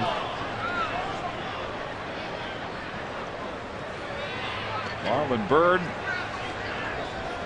for a moment, looked as if he might have a prayer of tracking that one down, but in heavy air tonight, ball carrying pretty well to that part of the ballpark.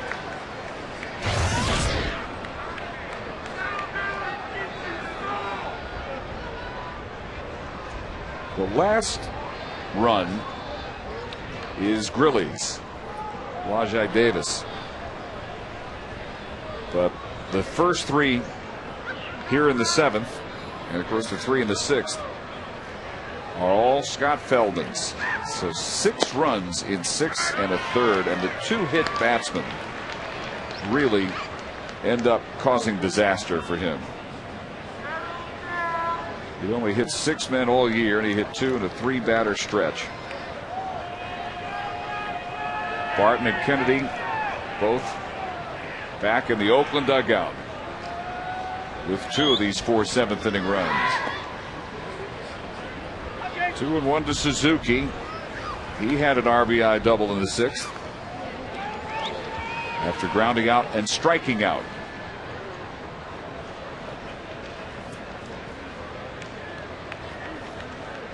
Rangers now have Warner Madrigal up.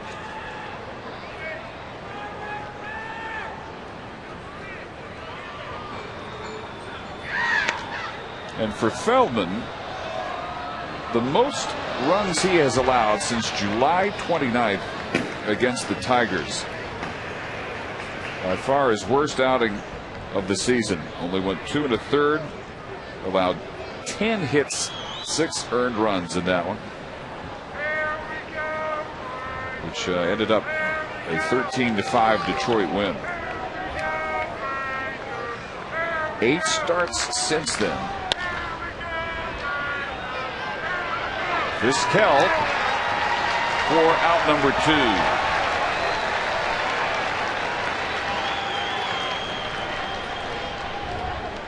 And the Yankees come up with a run at the bottom of the 8th.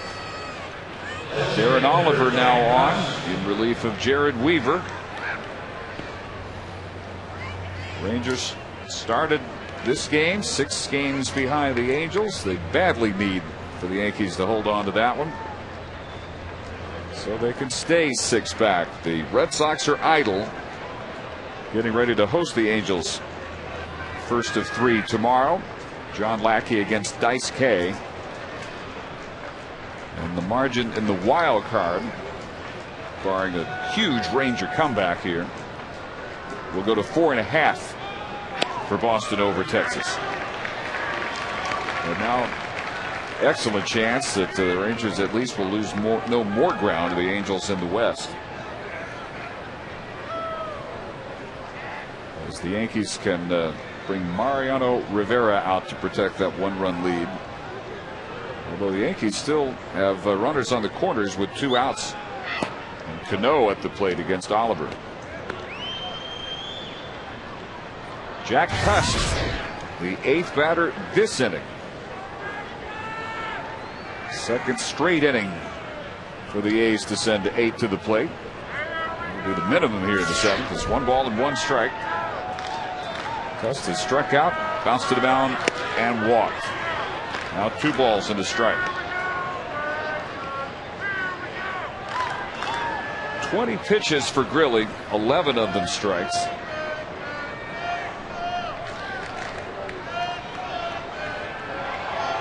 Inherited the bases loaded and 1 out. Davis singled to drive in the first of these runs, and then Sweeney with the bases loaded double, scoring the other 3.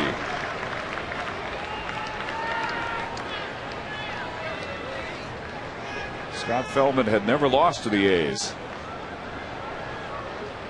This year he was 2-0 with a 3 ERA. Over his career he was 3-2 in 11 appearances. Dominating through 5. Lost it in a hurry. The 2-2 pitch is ripped, but cussed out in front of that one. Still 2-2. The thing that hurt Scott as much as anything in the 7th inning was the hit by pitch. He got Ellis to pop up harmlessly for the first out, and then he hit Barton with a curveball in the leg, and then later on in the inning hit Kennedy as well. So both hit batters came around to score in this inning.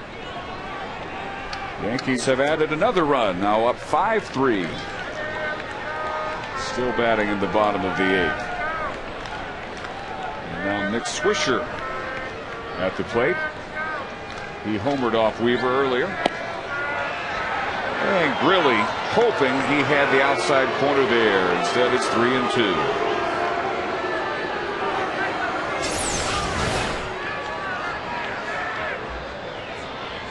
I like the pitch that was more inside than it looked like earlier to the right-handed hitter. Two-seam room moving a little bit too much for Grilly's own good. So the 3-2 pitch way outside. And Cust has his second straight walk. First and second now for Scott Hairston as the A's bat around in the 7th, and that will do it for Grilly. Yeah, an outing we're not accustomed to seeing from Jason. He's been pretty sharp almost all the time out, but today wasn't the case. 24 pitches to get 1 out.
Pitcher number 3 tonight.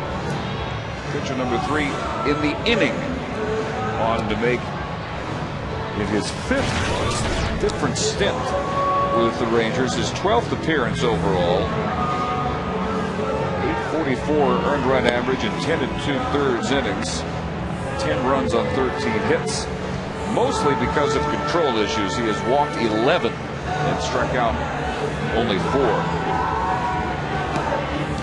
That Saturday worked the scoreless 9th against the Mariners, just his 2nd appearance since August 1st.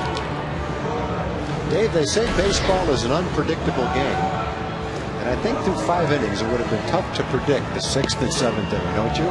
No kidding. Scott Feldman untouchable through 5. It was just hard to see this coming. Scott was just untouchable. Well, and the first 6 innings offensively for the Rangers could not have been predicted, the way they have roughed up Brett Tomko over the years. Yeah, here he is working on a 3-hit shutout. Yeah, he's a little bit different. Ray Fosse talked about the change in his delivery, and he has been pitching pretty well for the A's. Coming into the game, he'd won 3 out of his 5 starts. ERA was pretty good. Before Madrigal can throw his first pitch, needs a discussion with Pudge.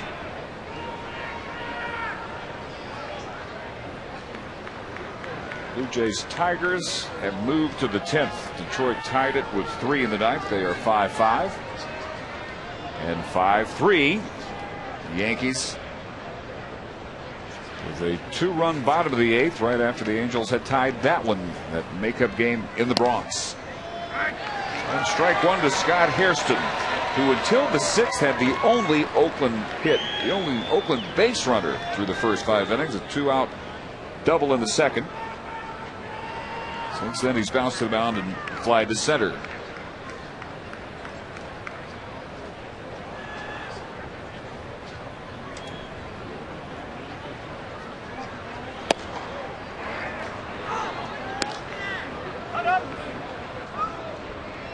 He said Madrigal in his 5th stint with the Rangers. He was on the opening day roster, but not for long. Down April 14th, back up a month later until June 2nd. Down for a couple of weeks, up for a couple of days. Back and forth he has gone. When he was at Oklahoma City, pretty effective closer with 17 saves and a .257 earned run average, 42 appearances. Well, between Feldman, Grilli, and Madrigal, a 40-pitch 7th inning. And still work to be done. Now 2-2 to Hairston. And through 6 innings, Feldman had thrown 85. Through 5, he'd thrown only 60. As many pitches this inning, plus 2, as it took Scott to get through the first 3 innings. Looking at his first loss since July 29th. Squeeze it. Backing out, Andrews. And at last, one of the worst innings of the season is over for the Rangers. A 4-run Oakland 7th.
AT&T, the nation's fastest 3G network. AT&T, your world delivered.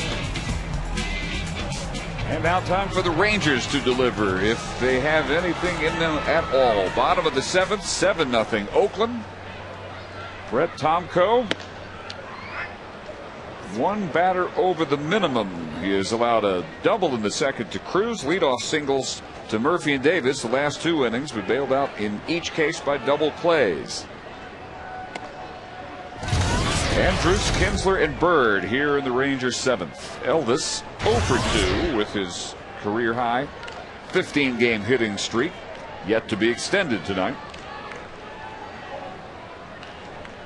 It ties the Rangers rookie club record. George Wright, Jerry Brown also had 15-game streaks their rookie years. Ruben Mateo had a 14-gamer in 2000, his rookie year. Elvis and Victor Martinez, the longest current streaks in the majors, and make it 16 straight for Andrus. 3rd straight leadoff single off Tomko.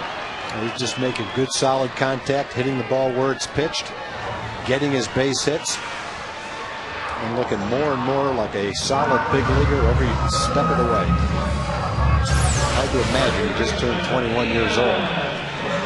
Watch the progress he's made at the plate, the way he can make contact, the way he'll wait for a good pitch, the way he can use the whole field, showing occasional power. Pretty impressive. Ian Kinsler got that one too close to the fist, and he is now 0 for 3.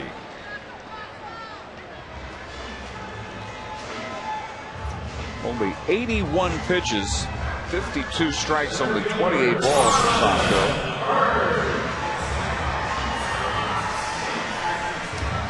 And that was one where I think Ian jammed himself with that ball. That ball's right down the middle of the plate. Just missed the good part of the bat. I think Ian would like to have another shot at that pitch. Marlon Byrd has twice been retired in right field by Sweeney on a diving catch in the second. 0 for 8 in the doubleheader yesterday, ending an 8-game hitting streak. During that streak, Marlon hit .533, 16 for 30. Still over his last 10 games at .421. Average up 11 points to .284 at the start of tonight. Well, the Yankees have 2 outs in the top of the 9th. Mariano Rivera on to try and close out a 5-3 win over the Angels, which could keep Texas 6 games back of LA in the American League West race. Right at Ellis, and the throw in time for the 3rd straight inning-ending double play, all following leadoff singles. Has to be the most frustrating night of the year for the Rangers. 7-0 on to the 8th.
Well, during Kiss Cam, Rangers Executive Vice President Jim Sundberg, in the spirit of the moment, and Nolan Wright enjoyed it immensely. I'm not sure who that is. That's obviously Nolan, his wife Ruth, and I'm not sure who the lady is sitting right next to Sonny. Maybe it's Ruth's mom. Maybe it's her aunt. Whoever it is, she knows Sonny a whole lot better than she did. She won't be coming to a game anytime soon after that display by Jim Sundberg.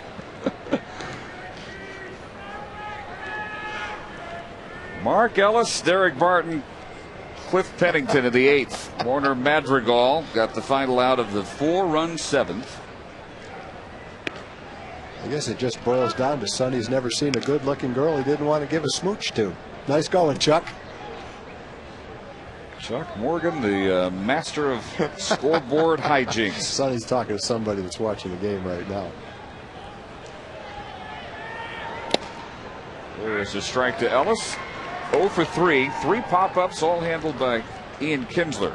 I hope his wife wasn't watching. I thought she was here earlier. Might have been Janet on the phone right there. It might have been. Investigating. It might have been who that was.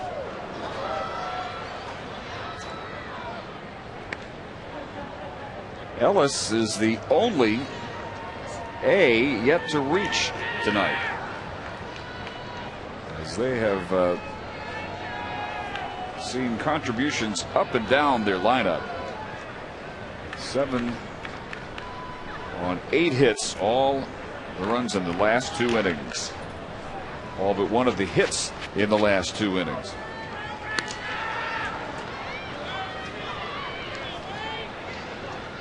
A lot like game 1 of the doubleheader yesterday. The Rangers won that one 7-2 with RBIs by 7 different players.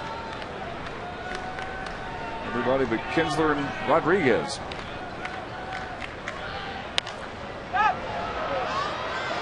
And another pop-up on the right side. This time Davis handles it in foul ground. First out of the 8th. And Ellis 0 for 4. That's an unusual day. 4 pop-ups to the right side of the infield. If only there were more lines like that. Yeah. From Oakland's offensive end of things. Derek Barton has been a big part of both the 6th and the 7th. He started the 6th with a double. Scored the first Oakland run. And then with 1 out in the 7th, hit by a pitch, a 1-2 pitch. Went to second on the throwing error by Pudge, trying to catch him too far off the bag at first. Threw that one away and scored the first of those 4 runs. So it is a final at Yankee Stadium, 5-3. New York over the Angels. That's the margin at the moment, 6.5 or 5.5 at the moment. Rangers started the day 6 back. So for a little while they have a half game picked up on the Angels. Phil Hughes gets the win in that one. 7-3. Jared Weaver, the loser, 15-6. And for Rivera, it was his 40th save.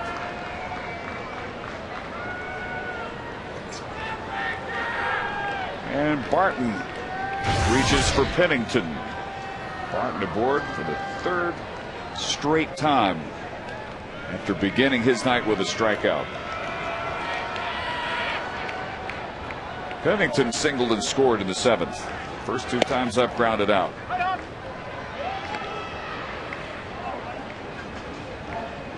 Rangers down to their last 6 outs. They'll have Murphy, Cruz, and Rodriguez in the 8th. And 3 of the most unusual innings in any game this year. It would take some doing, but can't remember 3 straight innings, all beginning with singles, all ending in double plays. Our Coors Light Freeze Cam, that was Pennington in the 3rd, right over the bag. One of the better plays of the year, probably, turned in by Chris Davis. Tag the bag. That time over Davis. And by the time Cruz gets to it, Barton will be at third. Pennington has a double. Second and third with one out. And Tom not hit all that well, but placed perfectly. Yep. A lot of the hits haven't been hit all that well. Some of them have, some of them haven't. But it's just a case of, in the last few innings, they're bunching hits together, whether they're hit hard or whether they're not. Fact is, there's been a lot of them and a lot of base runners. These have just been pesky. They've been tough to get out. Seeing a lot of pitches, and when they're making contact, they're finding holes. Our pitch tracker brought to you by Amica Insurance. It's not just how you're covered, it's how you're treated. And the track is so slow out there. Just about everything dies before any of the outfielders can get to it, as Pedro Strop and Dustin Nippert now throwing. Nippert is scheduled behind Brandon McCarthy to start the third game of this series. So just throwing between outings in his case, but Strop preparing to come in. Nippert will oppose Trevor Cahill Wednesday.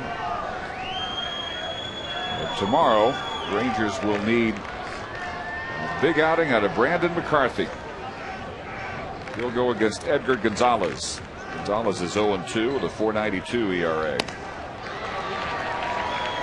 1-1 to Adam Kennedy, who drove in the first Oakland run with an infield hit between the mound and first in the sixth. Came around to score then. He was the second batter in a three-batter stretch to be hit by a Feldman pitch.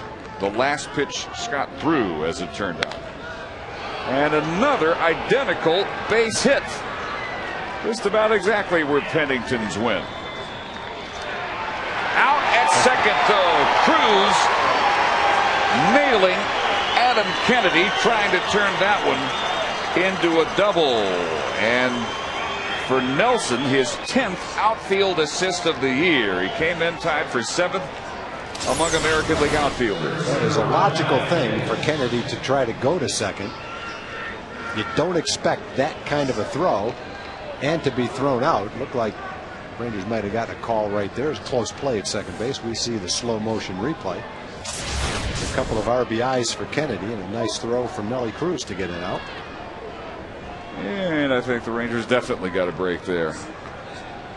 But not before two more runs had come home. 9-0 Oakland. That's 3 RBIs for Kennedy, 4 RBIs for Sweeney.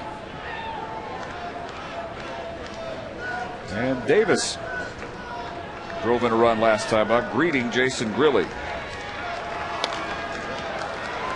That one will be handled by Davis. But another 2-run Oakland inning. 9-0 headed to the bottom of the 8th.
Tonight's Rangers game on Fox Sports Southwest is being presented by Amica Insurance. It's not just how you're covered, it's how you're treated. For more information, visit amicatexas.com.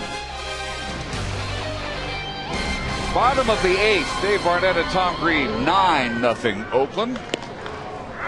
David Murphy, 1 for 2, has fouled out and single leading off the 5th. That was the second Ranger hit at the time. But it started a trend. The last 3 innings have all begun with base hits and all ended on double plays. Yeah, the A's have had 11 hits. Doesn't sound like a huge number, but unfortunately 10 of them have come in the last 3 innings. They have bunched them together today. And Brett Tomko has been carving through the Ranger lineup. And he gets Murphy looking.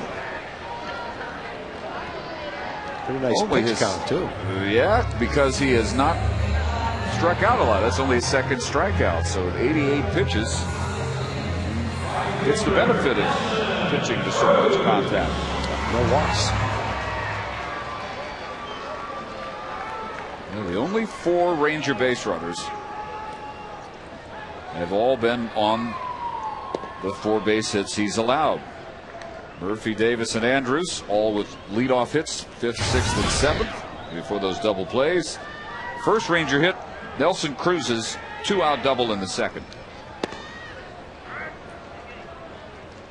The A's have had Brad Ziegler up a couple times out in their bullpen. But they may possibly be thinking they can get a complete game out of Tomko, and who would have ever expected that based on what the Rangers had done to him before tonight, and especially in this ballpark. The ERA was .922 at Rangers ballpark in his previous outings.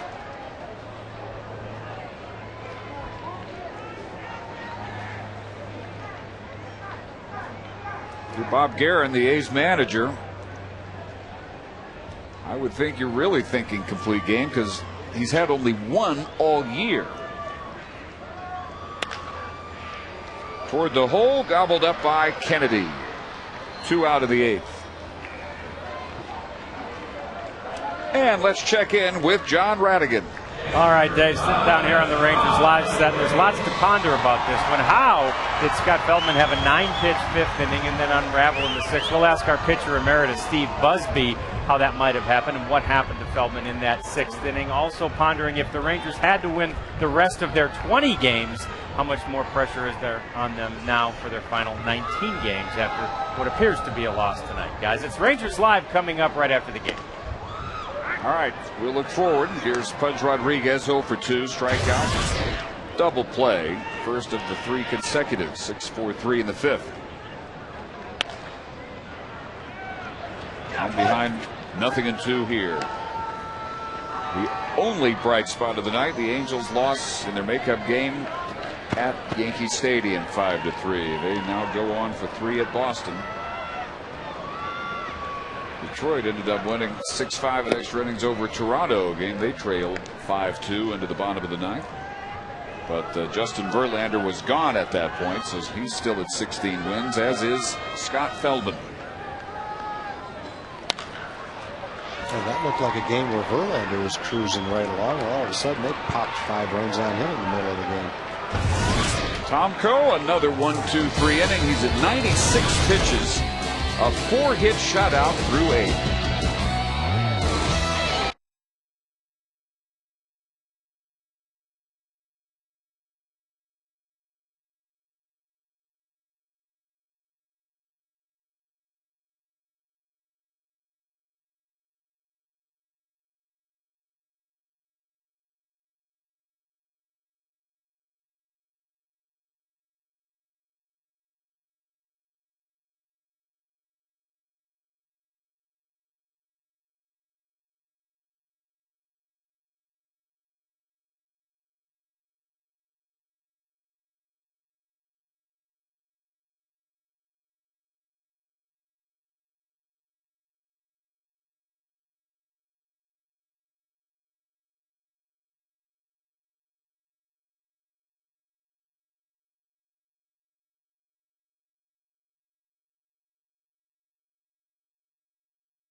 5 Rangers-Angels game next Sunday. Be sure to wear your red for the Red Out weekend finale. For tickets, visit TexasRangers.com or call 972-RANGERS.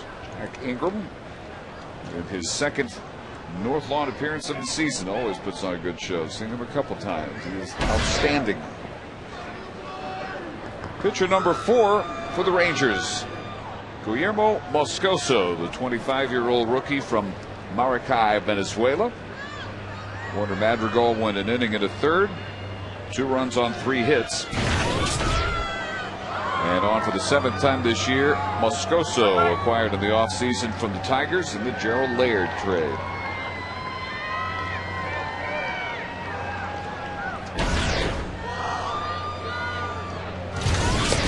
Minor league seasons and 4 stops. He had an ERA under 2 before this year. One of those through a perfect game for Oneonta, July 15th of 2007. Ryan Sweeney finds the gap out in left center field and will have his 3rd consecutive double. This one at least leading off the inning. His last 2 drove in a run in the 6th and cleared the bases in the 7th as the second batter against Jason Grilly. Hey, swinging the bat well tonight, and that's a pretty good pitch. Down anyway. Got a little more of the plate than it looked like, but it still was down. He went the other way, drove it nicely. A little teamwork out there on the relay throw in. 12 hits now for Oakland. Half of them are doubles. Half of the 6 by Sweeney. Kurt Suzuki had 1 in the 6th. Otherwise, nothing out of the infield. 2 ground outs and a strikeout. For the very durable Oakland catcher in his league-leading 117th game behind the plate tonight.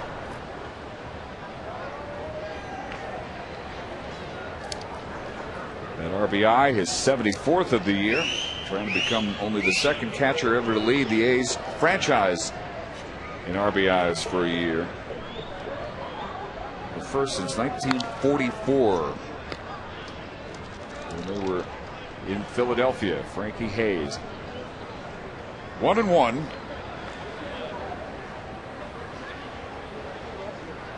Jack Cust on deck. And in the Rangers' ninth will be the 8-9 hitters first. Chris Davis, Omar Vizquel scheduled. And then the top of the order, Bourbon. Good fastball there by Guillermo Moscoso. Ahead 1-2. We were talking about Suzuki earlier as a guy that doesn't walk much and also doesn't strike out very much. He's only struck out 49 times with over 500 at bats. That's a pretty good ratio. A good solid player, good solid catcher. Talked about his durability. And a solid line drive hitter too. 32 doubles on the season. Also chipped in 7 stolen bases.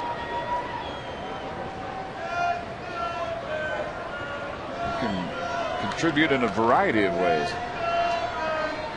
Like Madrigal, this is Moscoso's 5th stint with the Rangers.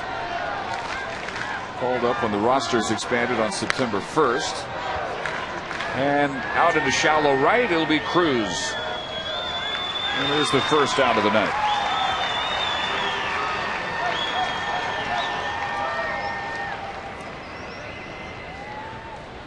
Moscoso got into a game 8 days ago at Baltimore, his first appearance with the Rangers since July 29th. First time up May 29th, just for a couple of days. Pitched the second game of the doubleheader that day. For 10 days in June, couple days in July, couple days in August. Major League debut May 30th against the A's. Otherwise, has split his year between Oklahoma City and Frisco. 5-4 with a .231. Almost all starts for Oklahoma City. Pacific Coast League hit only .218 against him. Showed them really good stuff. 60 strikeouts and only 15 walks. He began the year at Frisco in AA, 3-1 there. 9 appearances, 7 starts, and a .446 earned run average. So a chance for Moscoso in his first year in the system. Spend time at 3 different rungs of the ladder. 2-1 now to Cust. He has walked his last 2 trips after striking out, bouncing back to the mound.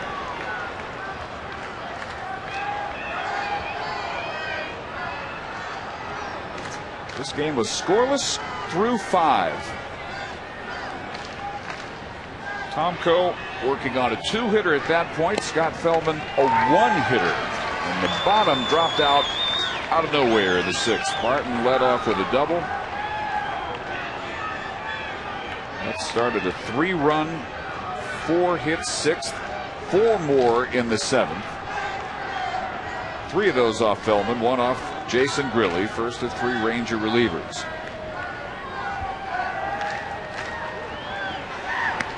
And now a full count to Cust. Feldman, who had won 7 straight decisions before tonight, 6 in the 3rd inning, 6 runs on 6 hits. And on the hook for his first loss since July 29th against the Tigers. Worst outing of the year, in which he lasted only 2 1/3 and gave up 6 runs. He had a 13-5 Detroit win.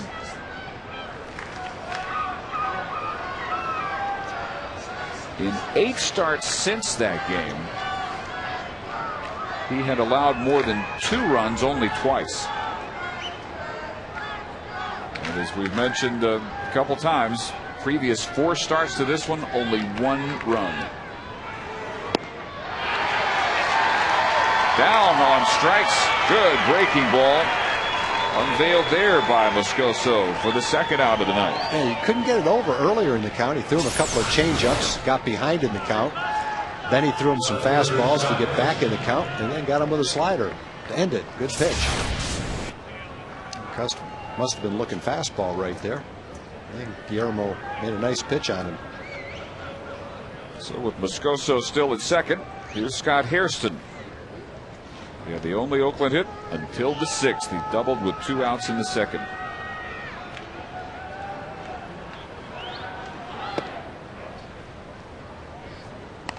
In Feldman's last 4 starts, 7 shutout innings at Tampa Bay, August 23rd.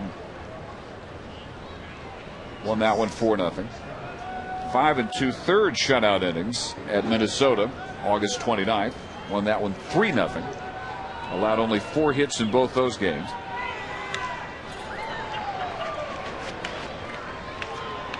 September 4th at Baltimore, 6 2/3. That was the only game in the 4 in which he allowed a run on 4 hits and won that one 5-1. And then on the 9th, the 10-0 win at Cleveland. Game where the Rangers got 5 in the 1st, 5 in the 9th. It was the 3rd time ever that runs had been distributed that way in a 10-0 game. That ball just foul behind 3rd, handled by Vizquel. So that 10-0 win, 7 5-hit shutout innings for Feldman. And in those 4 outings, he had seen his ERA come down from 4.06 to 3.46. Down 6/10 of a run this late in the year in 4 starts. Unheard of. It's going to take a jump after tonight. Still 1-2 to Hairston.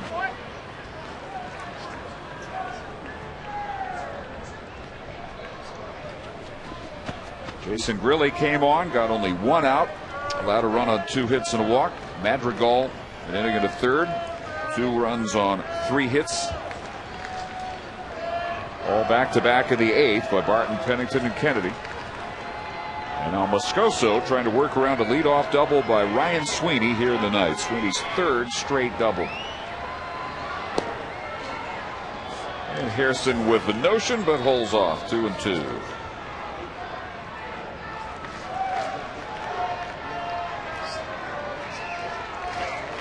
Well, tonight, Feldman's ERA has jumped from 3.46 to 3.65, up about 0.2 of a run. Gives back a third of what he had seen in the drop over those last 4 starts. The 2-2 pitch just misses. So the second straight full count for Moscoso. 19 pitches, 12 of them strikes here in the ninth.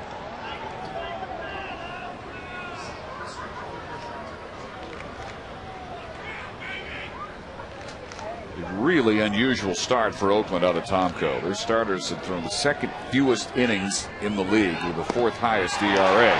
Back-to-back strikeouts of Cust and Hairston. And Moscoso leads Sweeney at second. 9-0 headed to the bottom of the ninth.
Is brought to you by Southwest Airlines. Go to southwest.com, grab your bag, it's on.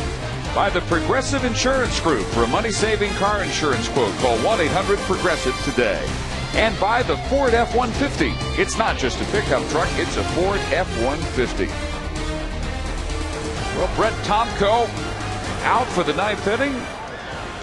Trying for the second complete game by an Oakland A this year. Brett Anderson, a 2-hitter July 6th at Boston. And a 4-hitter here for Tomko as he works to Davis, who has one of those hits. Leadoff single in the 6th. And Vizquel is 0 for 2, and Bourbono is 0 for 3. The 100th pitch by Tomko is 64 strikes. And now 36 balls.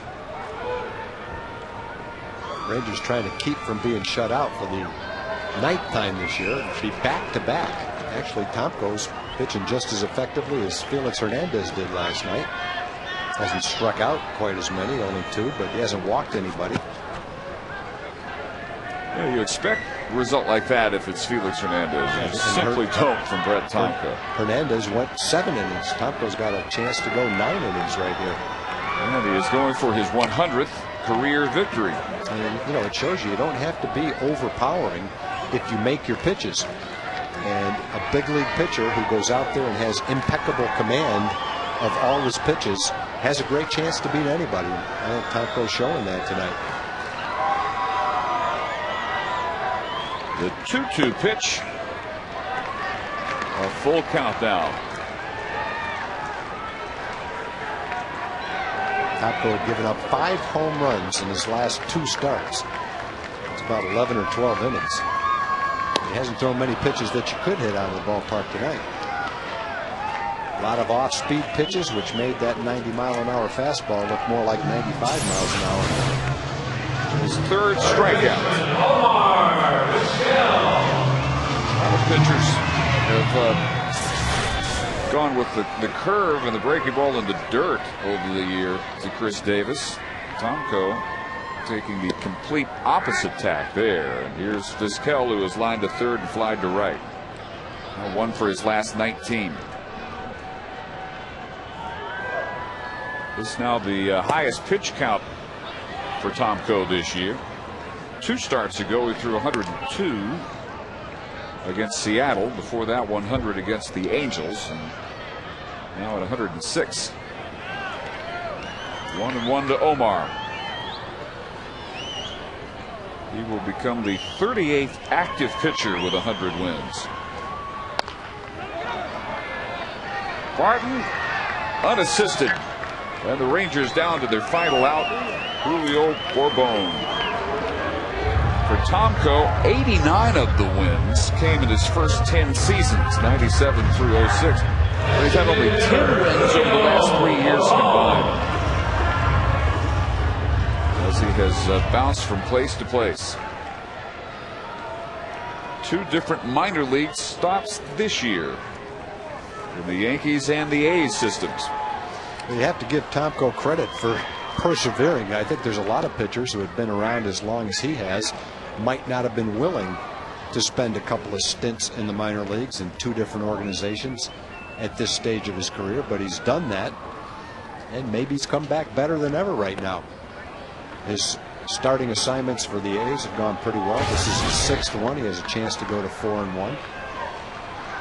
And maybe he's pitching well enough in September and coming down the stretch to interest somebody in him in next year. That's what his goal is.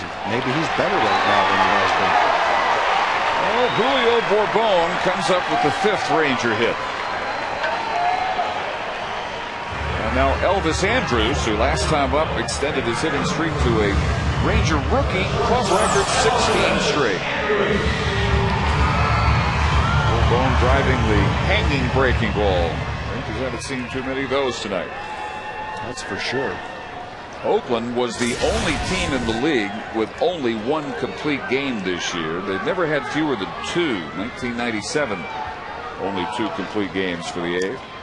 This would be their 2nd this year if Tomko can get 1 more out for Bob Guerin.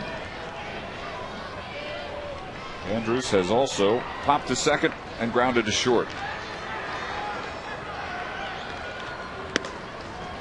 So he's got the longest hitting streak ever by a Ranger rookie, the longest by any major league rookie this year. And depending on Victor Martinez's status, he might have the longest current streak of any major leaguer.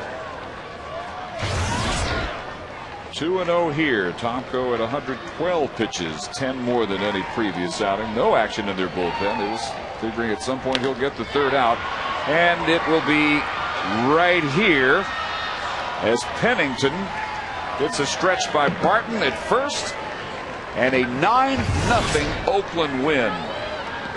Tomko's first complete game in almost 4 years.